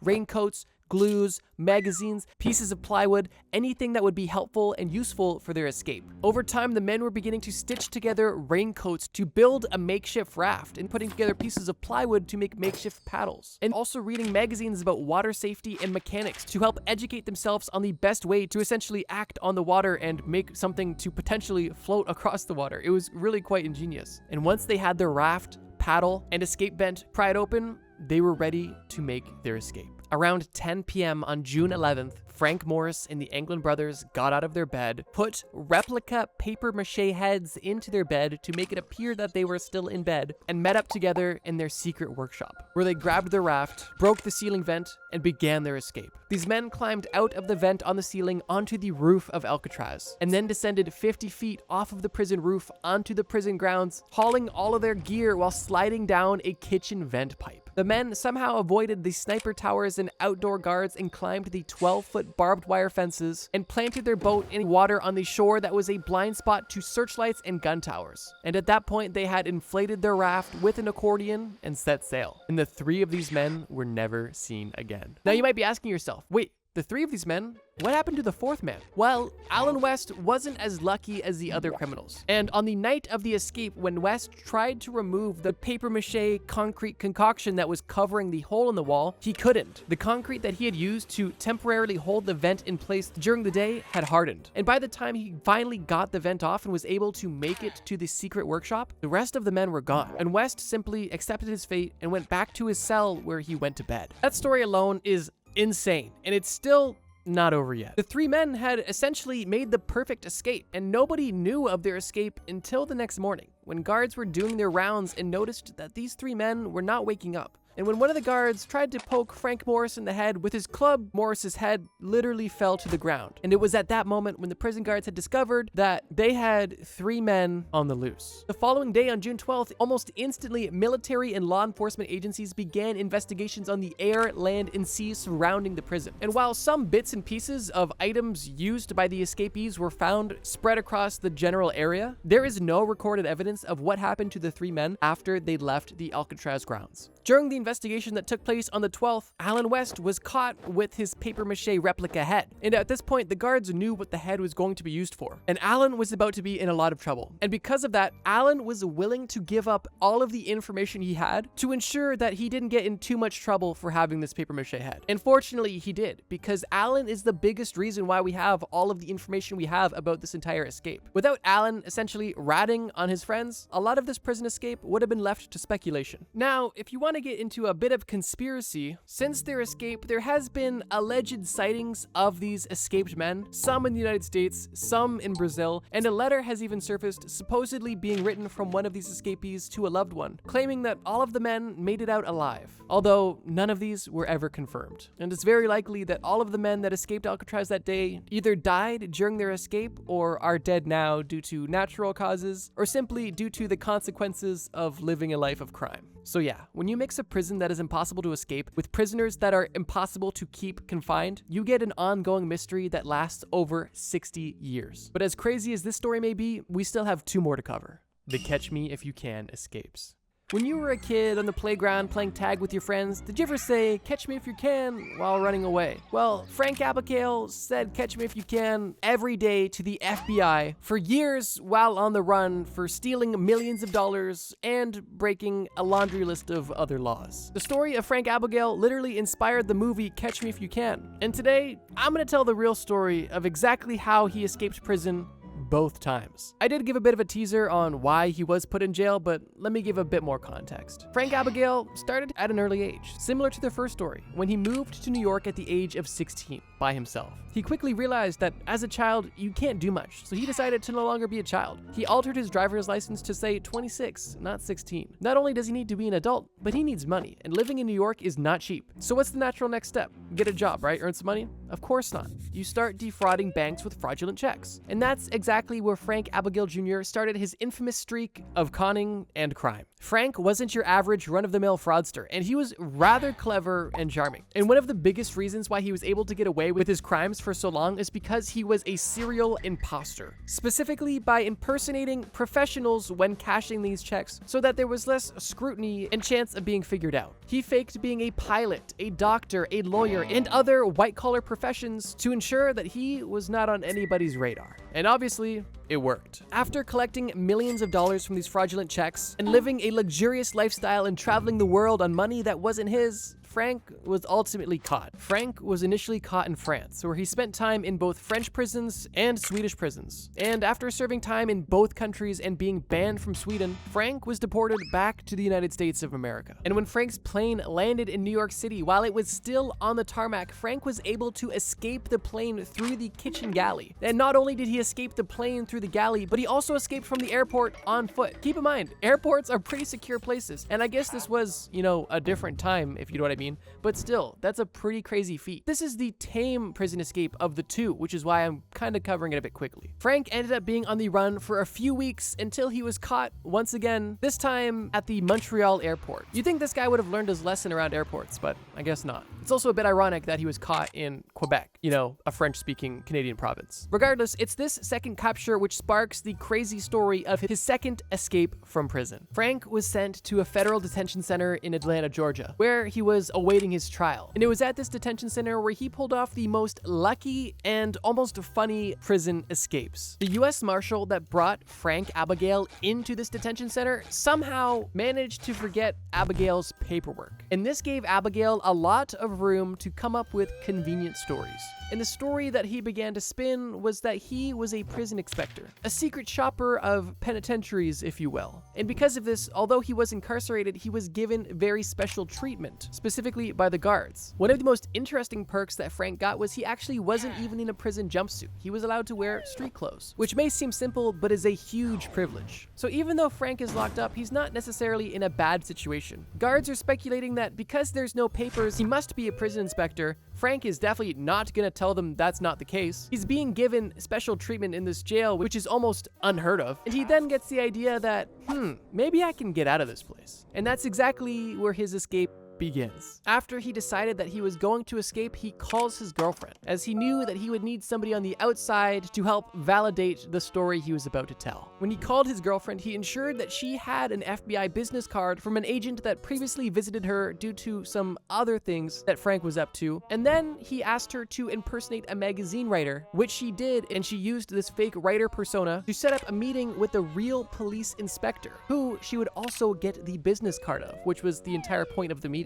Once Frank's girlfriend had the FBI's card and the prison inspector's card, they were well on their way to breaking Frank out. She went to a local paper copy place and made 500 copies of the FBI agent's business card, but she changed the contact number on the business card to a payphone in a mall. During her next visit, she gave Frank both of these business cards, and with these business cards in hand, Frank was able to convince prison guards that he, in fact, was a prison inspector. Frank convinced one of these guards that he had an urgent meeting with the FBI and that he needed to be released immediately, and he even urged the guard to call the FBI agent's number on the business card that he had, which he did. And when this prison guard called the FBI agent, it was really Abigail who was waiting at the mall. And Abigail played that part perfectly, claiming that Frank had extremely sensitive information that he needed to give to her immediately, and that this information was too high level for this prison guard to be made aware of. And for that reason, the FBI agent was going to come pick up Frank at once, because his prison inspection had come to a close. And later that day, prison guards walked Frank directly out of the prison, allowing him to walk directly into his girlfriend's car, and Frank drove off into the sunset once again as a free man. Although this perfect escape didn't have a perfect ending.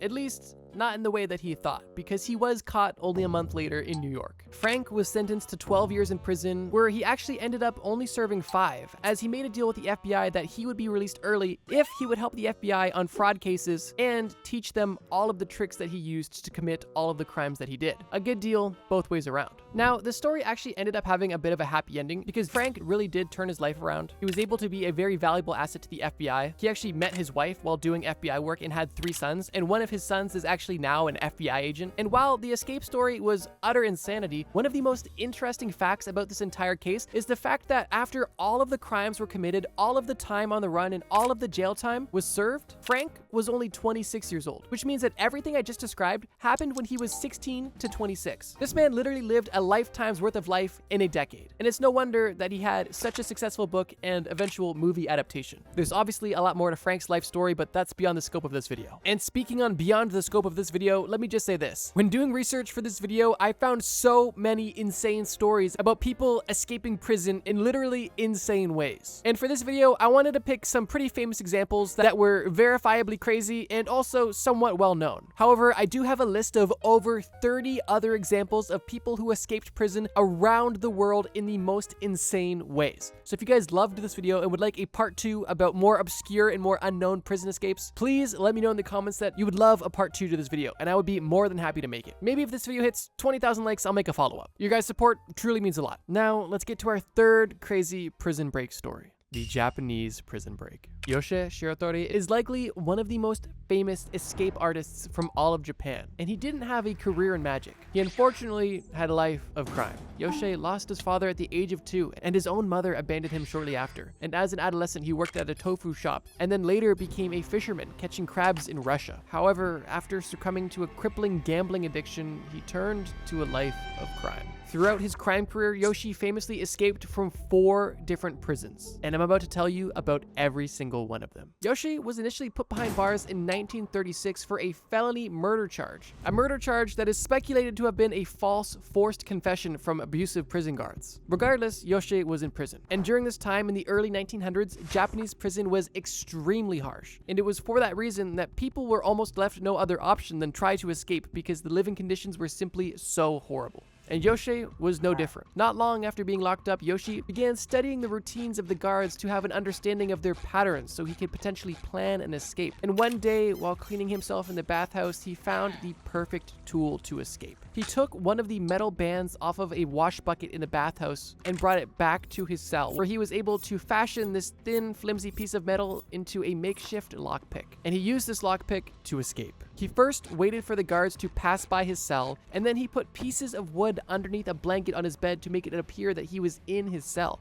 And then he began picking the lock directly on the front door of his cell, one of the most brazen escapes we've talked about so far in this video. After successfully picking the lock on his own cell, he was free from his cell, but still behind many other locked doors. And surprisingly, he was able to successfully lockpick through numerous other doors and successfully escape the prison and achieve freedom once again. But this is only his first escape of many, as 3 days after his initial escape, he was already back in police custody because he was found stealing supplies from a local hospital. Because of this escape and attempted theft, he was given another life sentence and transferred to a different prison. Originally, Yoshi was actually placed back in the original prison he escaped from, but during World War II in 1942, Yoshi was actually transferred to another prison, known as Akita Prison, where he found himself in harsher conditions. And the guards at this prison were very privy to his escape attempts, and they wanted to make sure that they made an example out of Yoshi. One of the additional punishments that Yoshi received at this new prison was extended solitary confinement.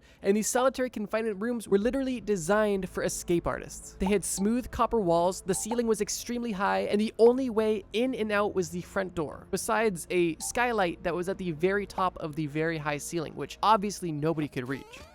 Right? Well, almost anybody couldn't reach. Because on June 15th, in solitary confinement, Yoshi decided to escape once again. When I say Yoshi was a master escape artist, I mean it. And he was able to escape this unescapable room. And how he did it was he first got out of his handcuffs. Oh yeah, he was literally kept in handcuffs 24/7 in this new prison just because they wanted to make extra sure he would not escape. But obviously that didn't stop him. He escaped these handcuffs by finding a piece of wire once again in this solitary confinement. Where it came from, we don't know. But regardless, he used it to unpick his handcuffs. At this point, his hands were free, and he began to use his bare palms and feet to scale the sides of this extremely tall prison cell. Not only was Yoshi a master lockpicker, but he was also a very talented climber, and this came in handy here. And after a few attempts, he was able to make it to this skylight, which was sealed by metal bars and impossible to escape through, besides the fact that it had a wooden frame securing those metal bars. And that wooden frame was rotting due to its exposure to the elements. Now, Yoshi wasn't able to just break this wood frame in one go, but similar to the first story where the men broke through the concrete over time, Yoshi over time was able to pick away at the wooden window frame until he was able to escape through the roof of this unescapable room. Once Yoshi was certain that the wooden frame was brittle enough, he waited until a particularly stormy night to bust through the roof, as he assumed on a stormy night the guards would be less likely to suspect tapping on the ceiling to be footsteps and more likely to simply write them off as rain, which is exactly what he did. And it worked flawlessly. And once again, Yoshi was a free man. Now this time you must be asking yourself, okay, obviously he didn't steal again, right? He escaped prison twice, almost an impossible feat. There's no way he was going to steal again to go back to prison, right? And you're technically right, but obviously he did go back to jail because we still have 2 more escapes to talk about. And the reason he was sent back to prison is rather unique. After his 3 months of essentially homeless freedom, he decided to pay one of the head guards from Akita Prison a visit, because this head guard was one of the only ones who never beaten and abused him. The guard recognized Yoshi at his door and let him in and fed Yoshi and allowed him to tell his story. And Yoshi explained to the head guard that he was here simply to tell him his plan because he deserved to know, because he was the only one who treated Yoshi well. Yoshi explained how he wanted to go to America to raise awareness about the human rights violations that were taking place in Japanese prison, and hopefully through this awareness and a civil lawsuit be able to gain his freedom once again. And while this head guard seemed to be respectful and listening, when Yoshi went to use the washroom, this head guard unsurprisingly called the police and Yoshi was sent back to prison once again. Now this time, Yoshi requested that he at least go to a Tokyo prison where it's a bit warmer, because the first 2 prisons he had spent time in were in the northern part of Japan where it was relatively cold, which only added to the distress that he experienced within prison. However, this 3rd prison he was sent to was not in Tokyo and not in a warm climate at all. It was actually the northernmost prison in all of Japan, known as Abashiri Prison. And the guards at this prison were not messing around. At this point, they knew this man was extremely clever and not only escaped from one prison, but from two, using different methods. And when they booked him into this third prison, they made sure that he would never escape again. He was in a cell that only had openings that were smaller than the human body, so he could not possibly escape. He was given custom fit ankle cuffs and arm cuffs that were behind his back without keyholes, so they could not possibly be picked. And he was almost always by himself in freezing cold condition. And on top of this, his life sentence was only extended due to his additional escape. So realistically, at this point, Yoshie had nothing to live for. His arms and legs were bound, there was absolutely no opportunity for escape, and he was alone all of the time, freezing cold and poorly treated. But somehow, Yoshie still had one more trick up his sleeve. While confined in this hellhole, Yoshi's body was basically useless, but his mind was definitely not. And what he did to escape Abashiri Prison was absolutely insane. He realized that the cell that he was being held in was made primarily of iron, and the food that he was given every single day was a very salty miso soup. And while he needed to eat as much of his food as possible to live, he always left a little bit of miso soup behind, which he would splash directly on the bolts of the observation window on the door and on the hinges of his handcuffs and ankle cuffs. And slowly, over time, the salt and oxygen exposure on this metal would slowly cause it to rust and weaken. And after 6 months of slowly deteriorating the metal that confined him, he was able to make a move. Once again, at night, he started by fully removing his leg cuffs and then his arm cuffs, and then began the true challenge. He began unbolting the observation window on the front door of his cell, but there was still one problem. Even with the observation window bars removed, the hole was still too small for the human body. Well, at least the average human body. Yoshie was, of course, a talented contortionist. Maybe because he was ultra flexible, or maybe just because he was ultra determined, he was able to dislocate his shoulders to shove his torso through this observation window and flop himself on the ground outside of his cell, almost free. He later broke through an unprotected window in the ceiling in a different part of the jail and was once again a free man. And also the first person ever to escape from Abashiri Prison, one of the most brutal Japanese prisons ever. But similar to Alcatraz, the risks associated with escaping this prison weren't just within the walls. Even if you escape this prison, you are still in an extremely remote northern part of Japan with no civilization around you, extremely cold temperatures, and on top of all of this, mountain bears. But somehow, Yoshie still survived. He ended up finding an abandoned mine shaft in one of the nearby mountains and was able to live in there alone, primarily eating nuts, berries, small animals in the area, and even crab fishing, which he reported to have learned from watching the bears do it, which is insane if true. But here's the thing, Yoshie didn't die in this mine shaft. He obviously got a bit restless and decided that it was worth risking going back into civilization and made the long trek to the nearest city, where he was surprised to see English and American soldiers and what seemed to be a huge change in the culture. And that's when he grabbed a newspaper and got caught up to date. During his 2 years spent in this abandoned mineshaft, World War II had come to a close, Japan had surrendered, and America, for the most part, had taken over the entire penitentiary system, which to Yoshie was a huge relief because he assumed at that point that there would be huge reform and at the very least, they'd be less on his case. And with this newfound information, he felt more confident to try to return to his family. But it was on this 50-day journey from where he was to his family that he found himself in trouble once again. Starving on his journey, he decided to pick some tomatoes from a tomato field that he was passing. And the farmer who owned this field just so happened to see Yoshie take these tomatoes. And this farmer mistook Yoshie for a local thief. The two ended up fighting, and the farmer ended up dying as a result of the fight. Some claims state that Yoshie killed this man accidentally, and others claim that it was legitimate self-defense. Regardless, the farmer was killed, and Yoshie once again was caught. But initially, they didn't even know who they had. They only thought they had a murderer, but once he was fully booked, they realized that they had the infamous escapist Yoshie Shiratori. And he was no longer sentenced to life in prison, he was sentenced to death. The year is now 1947, and Yoshie is being sent to Sapporo prison, where he will await his execution. And obviously, because Yoshie has now escaped 3 different prisons using 3 different methods and now has theft and murder under his belt, the police are taking absolutely no chances with this final cell. Yoshie is being given 24/7 surveillance, reinforced doors and bars, and any opening that leads to this room is smaller than the human head. Because no matter how good of a contortionist you are, you can't make your skull smaller. So in this situation, there is absolutely no way that Yoshie escapes, right? This is obviously where the story ends. He was obviously later executed by the Japanese government, and that's history, right? Of course not. This is Yoshie we're talking about. And interestingly, this is one of the most simple escapes he performed. Because since day one in this jail cell, Yoshie started playing mind games, specifically by always looking up. Yoshie, up until this point, had always escaped through the roof, and his guards knew that. And every day when the guards would check on him, Yoshie would make sure that he was looking up. And as a result, the guards were always looking up, making sure that when they would check on Yoshie, they would always check the ceiling. But this escape had nothing to do with the ceiling, and Yoshie was going in the opposite direction. Yoshi's cell was fortified on the walls, ceiling, openings, but one place that wasn't fortified was the floor. And over the course of a month, Yoshie would remove a floorboard and begin digging into the floor below his bed, in secrecy until he had a usable tunnel. And once again, one morning, the guards were unable to get a response out of Yoshie. And when they entered his cell, they realized that what was in his bed wasn't Yoshie, but once again, a pile of wood. Almost a calling card at this point. And for a year, Yoshie was on the run. And as you may or may not know, he did go back to jail one last time.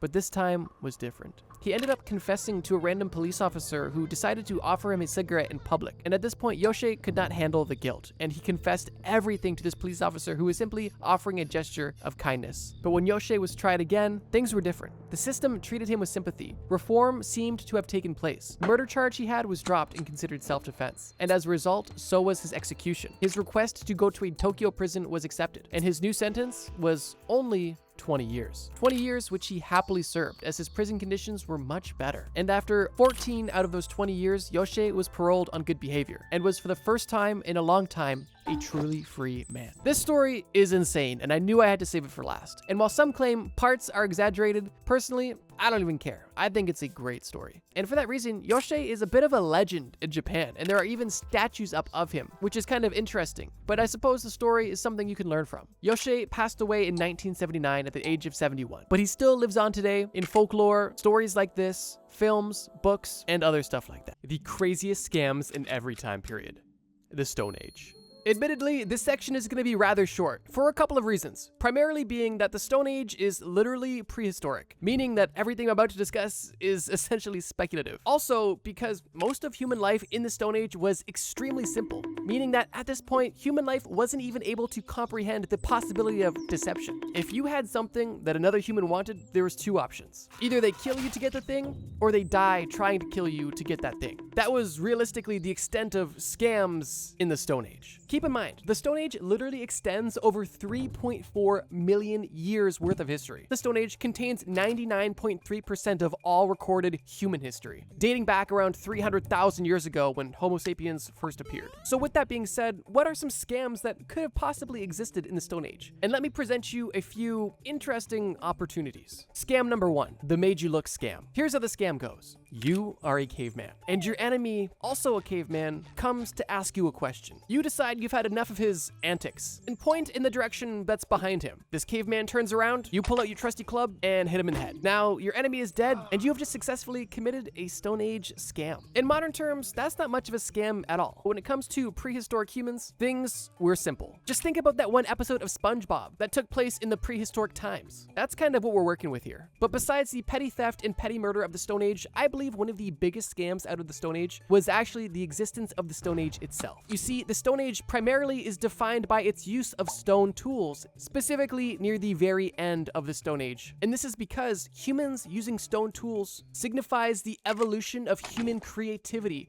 human engineering, human development. Now, you may be thinking, well, of course, we need this human development. This isn't a scam at all. This is beautiful. This is progress. And what I would say to you is, not really. Because look where it's gotten us. As humans, we used to sleep outside under the stars, do whatever we wanted all day, go to the bathroom anywhere. We essentially lived like animals, and it was great. Just look how good your dog or cat has it right now. We used to live like them, but now we wake up to an alarm, we go to a job, we commute, we have anxiety, we have bills. Our bills even have bills at this point. So although this scam may have not taken place in the Stone Age, it definitely started in the Stone Age. And potentially one of the biggest scams of the Stone Age was that one meddling, weaselly little caveman that decided to combine a stick with a rock. And maybe if he was the one who got clubbed, we would still be living that sweet animalistic lifestyle. This first section was a bit silly, but I didn't want to leave this Stone Age out of a video about every time period. But with that being said, as we now transition into recorded history, the scams are going to be historically documented and much more serious. But this is a Trust Me Bro video, so don't expect a documentary. The Bronze Age. No, not LeBron James. The Bronze Age. Not LeBron's Age. The Bronze Age. Yes, that was corny, and yes, we're keeping it in. We are now in the Bronze Age, the beginning of recorded scams. And the scam I'm going to be speaking about from the Bronze Age involves metal fraud, and also includes the earliest ever recorded customer complaint. Let me explain. The year is circa 1750 BC, right near the end of the Bronze Age. And there is a famous copper merchant named Ea Nasser. Ea Nasser, unsurprisingly, would buy and sell metals, specifically copper. And this merchant was no stranger to customer complaints, with one of the most famous examples coming from a customer named Nani. Nani's specific issue with Ea Nasser was that Ea Nasser was selling bad quality or low quality copper, and that was a big issue for Nani. Unlike the Stone Age, I'm not just making this up. This transaction and subsequent complaint is recorded in commercial tablets. These tablets were actually unearthed with a group of other tablets recording transactions and complaints about the copper quality. And these were all found in a home that was believed to at one point been owned by Ea Nasser, which is by itself just a really cool piece of history. Ea Nasser was a well-known copper merchant in his city and was even a member of an established and, relatively speaking, respected copper guild, meaning that he wasn't just any Joe Schmo. However, these credentials definitely didn't help him with his business dealings, because although he may have been surrounded by proper, integral copper merchants, Ea Nasser was likely nothing of the sort. And this is proven by the famous tablet sent to Ea Nasser from Nani, which has actually been translated, and I'm about to read exactly what Nani said to Ea Nasser, and I'll let you decide whether or not Ea Nasser was a scammer. The tablet reads as follows. When you came, you said to me as follows. I will give Gimmelson fine quality copper ingots. You left, but then you did not do what you promised. You put ingots which were not good before my messenger and said, if you want to take them, take them. If you do not want to take them, go away. Who do you take me for, that you treat someone like me with such contempt? I have sent as messengers gentlemen like ourselves to collect the bag with my money, but you have treated me with contempt by sending them back empty-handed several times. And that through enemy territory. Is there anyone among the merchants who trade with Dilmun who has treated me in this way? You alone treat my messenger with contempt. On account of that one trifling mina of silver which I owe you, you feel free to speak in such a way. While I have given to the palace on your behalf 1,080 pounds of copper, and Shubi Abum has likewise given 1,080 pounds of copper, apart from what we had both had written on a sealed tablet to be kept in the temple of Shamash. How have you treated me for that copper? You have withheld my money bag from me in enemy territory. It is now up to you to restore my money to me in full. Take cognizance that from now on I will not accept here any copper from you that is not of fine quality. I shall from now on select and take the ingots individually in my own yard, and I shall exercise against you my right of rejection because you have treated me with contempt. That was long, but I wanted to give you the exact full quote because I think it's extremely interesting, and I think that Nani's being rather patient and has more than enough reason to be upset. To summarize, Ea Nasser, at least to Nani, is selling low quality copper, and not only is he selling a low quality product, but he's promising a high quality product, and when questioned by the servants that are going to pick up the product, he is not nice at all. He's very combative within these transactions, and not only that, he's also refusing to give a full or even partial refund to Nani after his complaint, and Nani has sent multiple messengers to collect a refund. And what does Ea Nasser do? Turns him away empty-handed and sends him through enemy territory to risk the life of the messenger just to add insult to injury for Nani.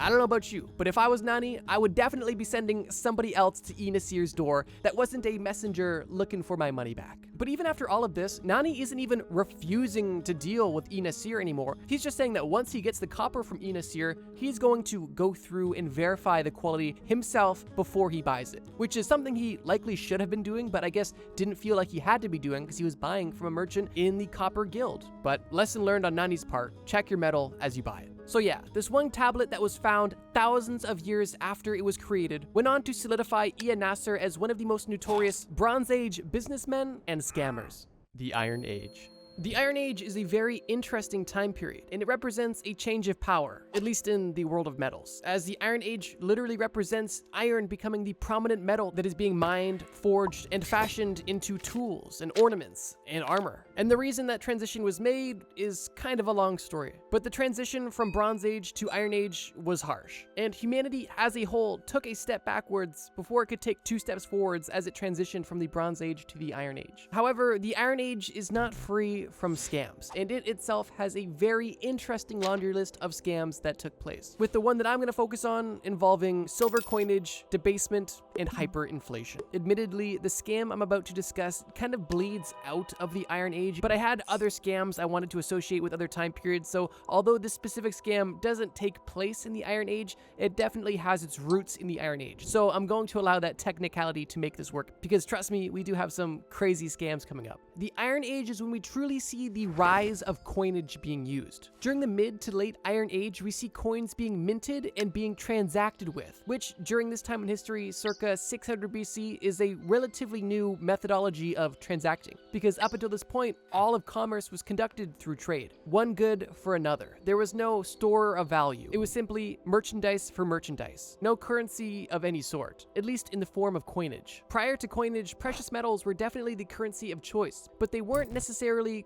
currency, just something of value to most people, and a good way to store value efficiently, as they were non-perishable and value dense for the most part. Now, even during this time in the late Iron Age, these coins that were being made weren't even used for transacting yet. They were primarily religious objects, typically used as badges or medals. But it didn't take too long for these people that were creating these interesting, valuable metals to create something that had trade value. Specifically with ancient Greek coinage being minted by the Ionian Greeks in the late 6th century, right at the ass crack of the Iron Age. And it is believed that these ancient Greek coins were the first coins ever to be used for transacting on a large-scale basis, and they were made primarily of small silver fractions. But this recent innovation of commerce spread like wildfire through the 5th and 6th century BC, and quickly became the standard, primarily being pioneered by the ancient Greeks and other empires of the time. But this in itself isn't the scam, it's simply the context for the scam that we are about to discuss. This context is important because it anchors us to the Iron Age, although what we're about to discuss happens slightly after the Iron Age, and involves actually the Roman Empire. During the Iron Age, ancient Rome is established, and during the end of the Iron Age, the Roman Republic is established. And during these times, the innovation with iron is giving Rome a lot of strength and a lot of military capability. And due to the rise of ancient Rome and then the Roman Republic, we find ourselves with the Roman Empire, which, like I mentioned, isn't in the Iron Age, but we're making it count. And it's with the Roman Empire that we find ourselves with our very next scam. The scam being coin debasement. And this one scam actually ended up being a contributing factor to the fall of the Roman Empire. By the time that the Roman Empire was established, coinage was in full effect and used effectively, and worked as follows. Early coinage would be made out of pure or near pure materials, typically gold, silver, and copper. These ingots would be purchased, minted, and then sold into circulation with a face value slightly above their metal value. This allowed the government to make a small profit on every coin that they minted, and also allowed the currency to keep a consistent value, as it had an intrinsic value of the metal it was made out of, while it also had a face value of only slightly above that, which everyone generally accepted. Coins typically varied in value from region to region, meaning that in simple modern terms, if you had a coin that had a face value of $2, but was, made out of $1.50's worth of silver, in your region, you can trade this for $2. But if you go to a different region where they have their own coinage, they're not going to accept your coinage at face value, but they'll take it at intrinsic value, meaning that your $2 coin in this new region is now worth $1.50. And this system actually incentivized local trade, as you are going to get the most bang for your buck. But the scam we are going to discuss is the debasement of coin that happened when the government wanted to inflate the number of coins that they could produce, and they tried to do so rather sneakily. There was 2 primary methods of debasement when they started to use this practice. When the government would mint these coins, they would either make them slightly lighter than they were supposed to be, meaning that they would mint a coin and then shave parts off of it to reclaim small scraps, or they would simply use a poor quality metal. This would save them money and make the coins that they're minting cheaper, while they would still be selling them for the same face value, giving the government extra funds. But these methods of debasement continued and began to progress and became more and more severe. What the Roman Empire began to do do was start devaluing their coins by not making them a little lighter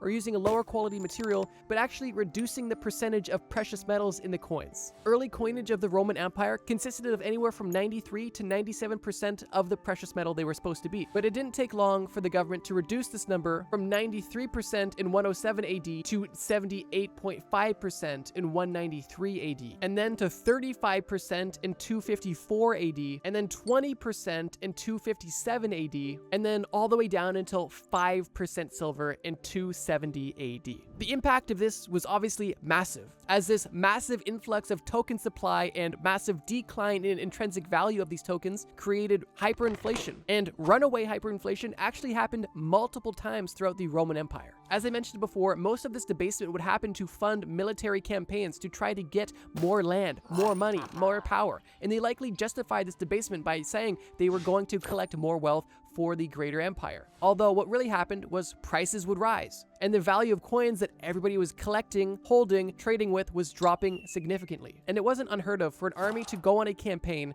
get paid their money, only to realize that once they go to spend their money, the big paycheck that they thought they had gotten is now only worth a few days' meals, which obviously put pressure between the government and the army, something that no government wants to have. I think it's important to note that in modern times, the creation of money and steady inflation is something we kind of just accept, and it's part of how our currency operates. However, at this time, each individual coin had an intrinsic value, and that was the backing of its value. And even if you paid for currency in your local region and took it to a different region, even if they did not accept your region's currency, they would still pay you what your precious metal was worth, meaning that your money could never go to nothing. I suppose to put it in a modern day context, imagine if the government just said, hey, actually it's cheaper to make $1 bills than it is to make $5 bills. So all new $1 bills are actually 5. And the government just wrote a 5 on a $1 bill. You can still see that it's a $1 bill, but you and everyone else is supposed to act like it's a $5 bill. That's gonna create some suspiciousness. And even that, admittedly, is a bad analogy, because the currency that we use today all has the same intrinsic value of nothing, at least not in its physical form. With early coinage in the Iron Age,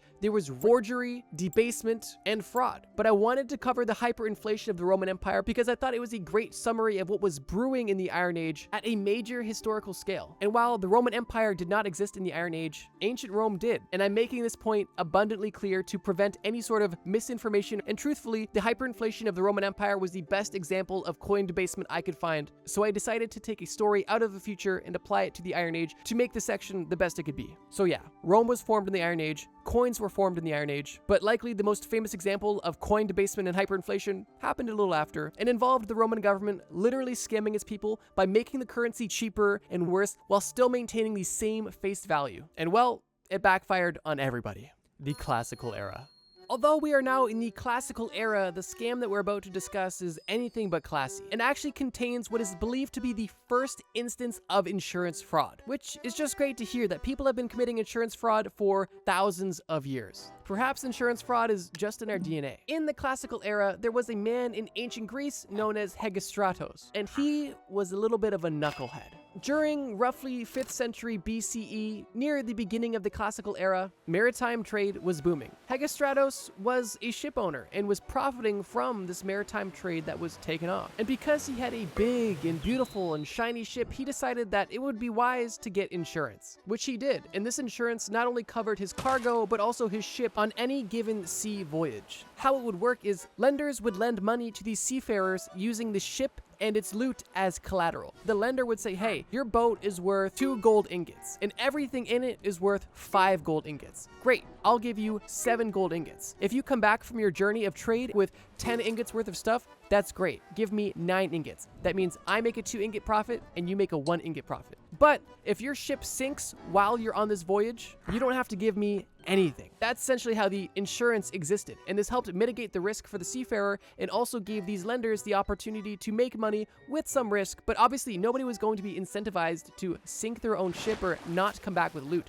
The whole point of the voyage was to make money, right? That's where Hegestratos comes in. Hegestratos realized that he didn't actually need to go on any adventures at all, and he didn't even need to fill up his boat with loot. What Hegestratos ended up deciding to do was he would fill his ship with things that looked valuable, and what he would typically do was fill crates with sand, cheap ornaments, with sometimes boxes of valuables on top, to make it appear that the whole ship was full of valuables, when in reality there was a layer of valuables on top of a lot of boxes of basically garbage. This would make the ship appear heavy and full, and also give creditors a good reason to give him a good insurance policy. Already, Hegestratos was scamming, because creditors would give Hegestratos an inflated value, essentially. If Hegestratos was able to convince creditors that his boat was worth at least 2 gold ingots, and the contents of his boat were extremely expensive dyes and spices and metals, maybe they would say that the contents of his boat were worth 10 gold ingots, when in reality it was only worth 2 gold ingots, when the rest was dirt and sand. That is obviously a scam. But now, sure, Hegestratos has a bunch of gold ingots, but he also has debt,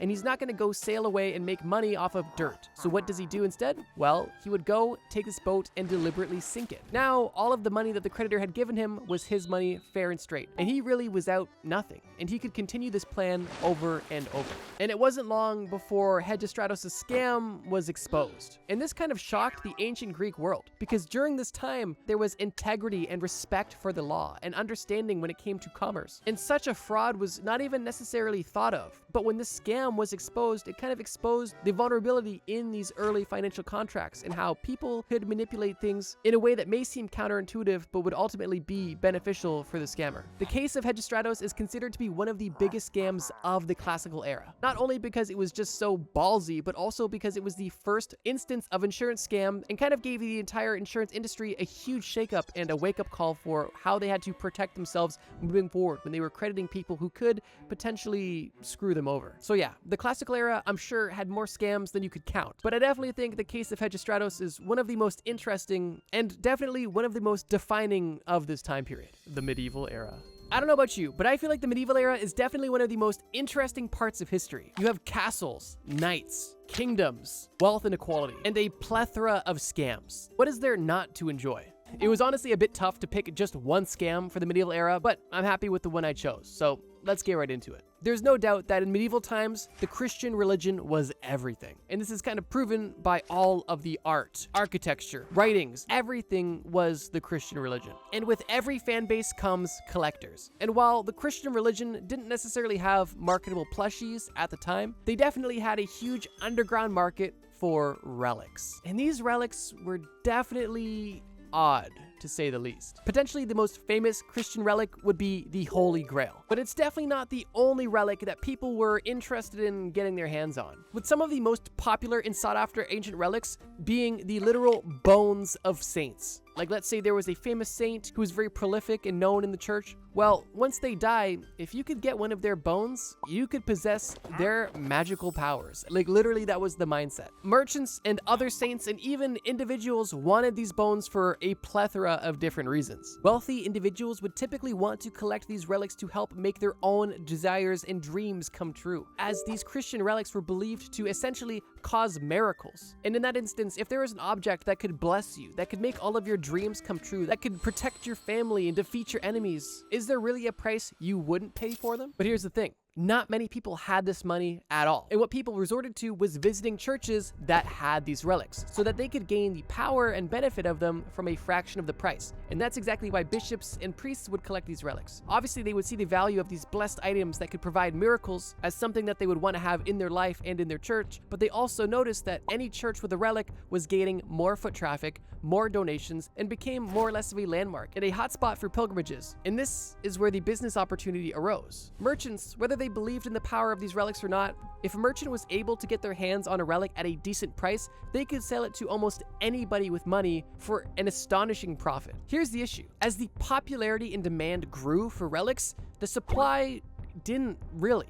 Which was great for investors because, supply and demand, but that also gave incentive for others. The only way that a relic could really even be brought into this underground market was by a crusader who would go and reclaim the relic from the Holy Land, or a merchant who would do business in the Holy Land, hopefully trying to get a relic or something close to a relic that they could buy cheap and sell for a massive profit back in Europe. But these two methods were slow and could not keep up with demand whatsoever, which is why some interesting individuals decided to help contribute to that supply chain issue. Here's the deal. Obviously, these relics have absolutely no certificate of authenticity or receipt or any sort of tracking on where they came from. It's essentially just word of mouth. So if you were a respected or authoritative or even just a charismatic figure, you could kind of pass off anything as a relic with enough convincing. And that's exactly the scam that we are going to discuss. Fake black market Christian relics. Some famous examples of this would be fake bones. For example, Saint John the Baptist was a famous saint that people claimed to have relics of, and these relics were his bones. But once all of the bones that were claimed to be his were accounted for and organized, it was concluded that either Saint John had 3 heads and 5 arms, or some people had some fake relics. 2 other famous and common fake relics were pieces of the Holy Shroud and splinters from the cross that Jesus was crucified on. Obviously, any part of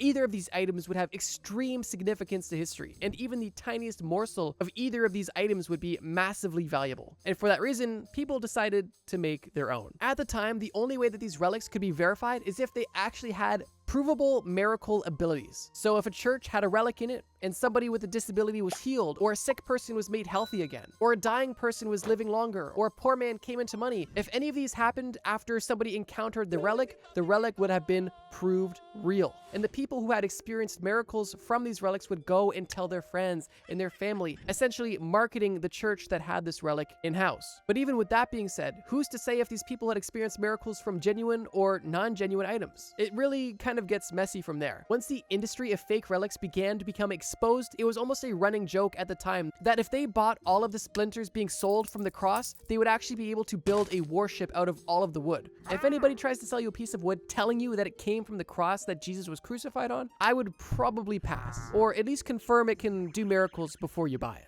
The Renaissance era. If you've watched any of my time period videos, you would know that I've actually never covered the Renaissance era by itself, mostly because the time period itself is short and kind of similar to the era that took place before it. One of the most famous figures to come out of the Renaissance era was Michelangelo, likely most famous for his statue of David. But did you know that he got his start by scamming? Circa 1496, Michelangelo sculpted a marble sleeping Cupid. It was an extremely lifelike and beautiful sculpture that highlighted exactly how talented Michelangelo was even at an early age. But during the Renaissance era, art collectors weren't necessarily looking for modern art. They were looking for historic pieces, which typically meant ancient Roman or Greek statues, rather than new ones. So what Michelangelo did with this statue of the Cupid was he decided, instead of selling it for a cheaper price compared to the antiques, he decided to make his new statue an antique by intentionally wearing it down. It's not quite confirmed how he did it, but he made sure to make this sculpture look worn. And it obviously worked because he was actually able to sell it as a lost Roman antiquity. And not only was he able to sell it, but he sold it for a much higher price than he was initially looking for. The sculpture was actually sold to a cardinal, Raphael Riario, who initially was fooled, but eventually discovered the truth. When Cardinal Raphael discovered the truth and confronted Michelangelo, he wasn't upset with him, he was actually impressed, and he invited Michelangelo to Rome. And when Michelangelo came to Rome, he was given his first major opportunity in his career, and this was the actual opportunity that launched Michelangelo's career and made him the icon that he is today. This cardinal was able to understand the genius of the young Michelangelo, and was likely thinking that if he could point him in the right direction, he could create one of the best artists of all time. So yeah, as far as Renaissance scams are concerned, I think Michelangelo selling one of his original artworks as an antiquity summarizes this era perfectly. And it's kind of ironic to think that Michelangelo literally had to make his art something else to try and sell it. Regardless, Michelangelo was dope. But when he was starting out, he was definitely clever when it came to selling his art. The early modern era. We've covered a lot of scams in this video so far, but one scam we haven't covered is the fake king scam. Obviously, because you can't fake being a king, right? There's no way you can just tell people that, hey, actually, I'm the king. Not only are people not going to believe you, but you're likely going to be killed. And that's the truth unless your name was Perkin Warbeck, who in the 1490s not only claimed to be a king, but also became a serious threat for the reigning king at the time. And he gained significant backing and support. But before we get to how this entire scam ends, let me tell you how it starts. Perkin Warbeck claimed to be the younger of the two princes in the tower, which, if you're unfamiliar, the princes in the tower refers to a mysterious disappearance of two young royals, King Edward V of England and his younger brother, Prince Richard of Shrewsbury, Duke of York. They were both heirs to the throne of King Edward IV of England, but at the ages of 12 and 9, they were locked away in the Tower of London by their uncle, and they were never seen again. This obviously caused a lot of issues within the kingdom, but for Perkin Warbeck, this created an opportunity. Before pretending to be a king, Warbeck was born into a rich merchant-class family and traveled around and spent time in Ireland selling silks before him and his friend came up with the plan to impersonate the younger of the two brothers who disappeared. As this missing person was not only not found, but was an heir to a throne, meaning that if this person was found, they had legitimate claim to the kingdom, which is definitely a title worth fighting for. Warbeck didn't just necessarily hit the streets telling everybody, hey, by the way, I'm the prince and I'm back and I'm totally good. He was very strategic in who he decided to lay his claim to, which was high-ranking government officials. He gained his first piece of notable support from King Charles VIII of France. And this is a major piece of backing to have behind you. Because if the king of another country recognizes and supports you as the lost heir to a throne, you have some serious credibility to your claim. But this didn't last long. As King Henry VII, the current king, had formed an alliance with the King of France, there was no longer support from the King of France to be helping Perkin Warbeck. So we kind of had to start from scratch once again. So the next place that Perkin Warbeck went for support is actually insane, because he went to the actual sister of the lost princes in the tower, and not only did he go there to claim that he was her long-lost brother, but she bought it up. She was like, oh yeah, you are totally my long-lost brother. And now this support was likely even more valuable than the initial support, because no sibling is going to accept a faker as their long-lost sibling, right? Regardless of their beliefs or intentions, this duchess appeared to believe Perkin Warbeck, and with this support, Perkin continued his conquest to claim that he was the long-lost king. The following year, in 1493, he attended the funeral of Maximilian's father, Frederick III, where he was actually recognized as King Richard IV of England at the funeral. And it only took 2 more years in 1495 for support for Warbeck to have the throne bubbling within England. Warbeck was actually able to gather an army of 150 people and attempted a landing in Kent, where Warbeck and his small army were met with locals who were loyal to their actual king, Henry VII, and the Battle of Deal ensued. Most of this army died, and Warbeck retreated back to Ireland. But even in Ireland, he was facing issues and once again fled to Scotland. While in Scotland, Perkin was actually able to set up an arranged marriage with one of the relatives of the king, known as Lady Catherine Gordon. And now, after officially becoming royalty in some regard, the Scottish palace was open to Warbeck to gather his army and begin to plan another attack on England. The attack that Perkin Warbeck and the Scottish king had planned ended up failing before it even started. And what I mean by that is, before the battle even started, they essentially retreated. But the following year, the Scottish king and Warbeck tried again, but this time their landing was different. In 1497, support for the current king of England was low, primarily to new taxes and rising legislation. And for this reason, and because more time had passed for people to sympathize with Perkin, who was pretending to be the lost king, there was slightly more popularity for him on English soil. So this landing was met with some support. He actually was able to raise a rebellion and was declared King Richard IV, the person he was claiming to be this entire time. And at this point, it may have seemed that his plan was successful, and his next plan of attack was to siege the city, where King Henry VII was currently residing. And this siege failed, and once again, his men died, and Perkin Warbeck had to go into hiding once again. And he was able to flee successfully. Well, at least successfully because he escaped the battle alive, but not fully successfully, because the place that he ended up residing applied a lot of pressure to Perkin. So much pressure so that he actually ended up surrendering himself to the English government, because he was promised a pardon if he surrendered instead of causing any more battles. In 1497, while being tried in front of the real king himself, Perkin Warbeck finally came clean about his elaborate scam and fake life. He told the king that he was not the prince in the tower and he was not royalty whatsoever. He straight up admitted to being a pretender because he was promised immunity for telling the truth. But obviously that wasn't the case. After this admission, he was kept close to the king and essentially imprisoned. And a year later, he actually tried to escape England, where he was caught and brought back, and at that point he was put ironically in the Tower of London, where the initial 2 lost princes were lost from. And it was in here where Perkin Warbeck tried to plan another escape and another overthrowing of the government essentially. That plan was uncovered, and Perkin Warbeck was executed in 1499. This was a bit of a longer segment, but I wanted to go into detail because this story is literally insane. In a 9-year span, Perkin Warbeck is going from a rich kid who's just living in Ireland selling silk to, from the suggestion of a friend, dedicating the next 9 years of his life essentially on a conquest to claim that he is the long-lost heir to the throne and trying to overthrow the English king, in which he almost does successfully and ends up admitting everything and then dying because of it. If that's not a scam, I don't know what is.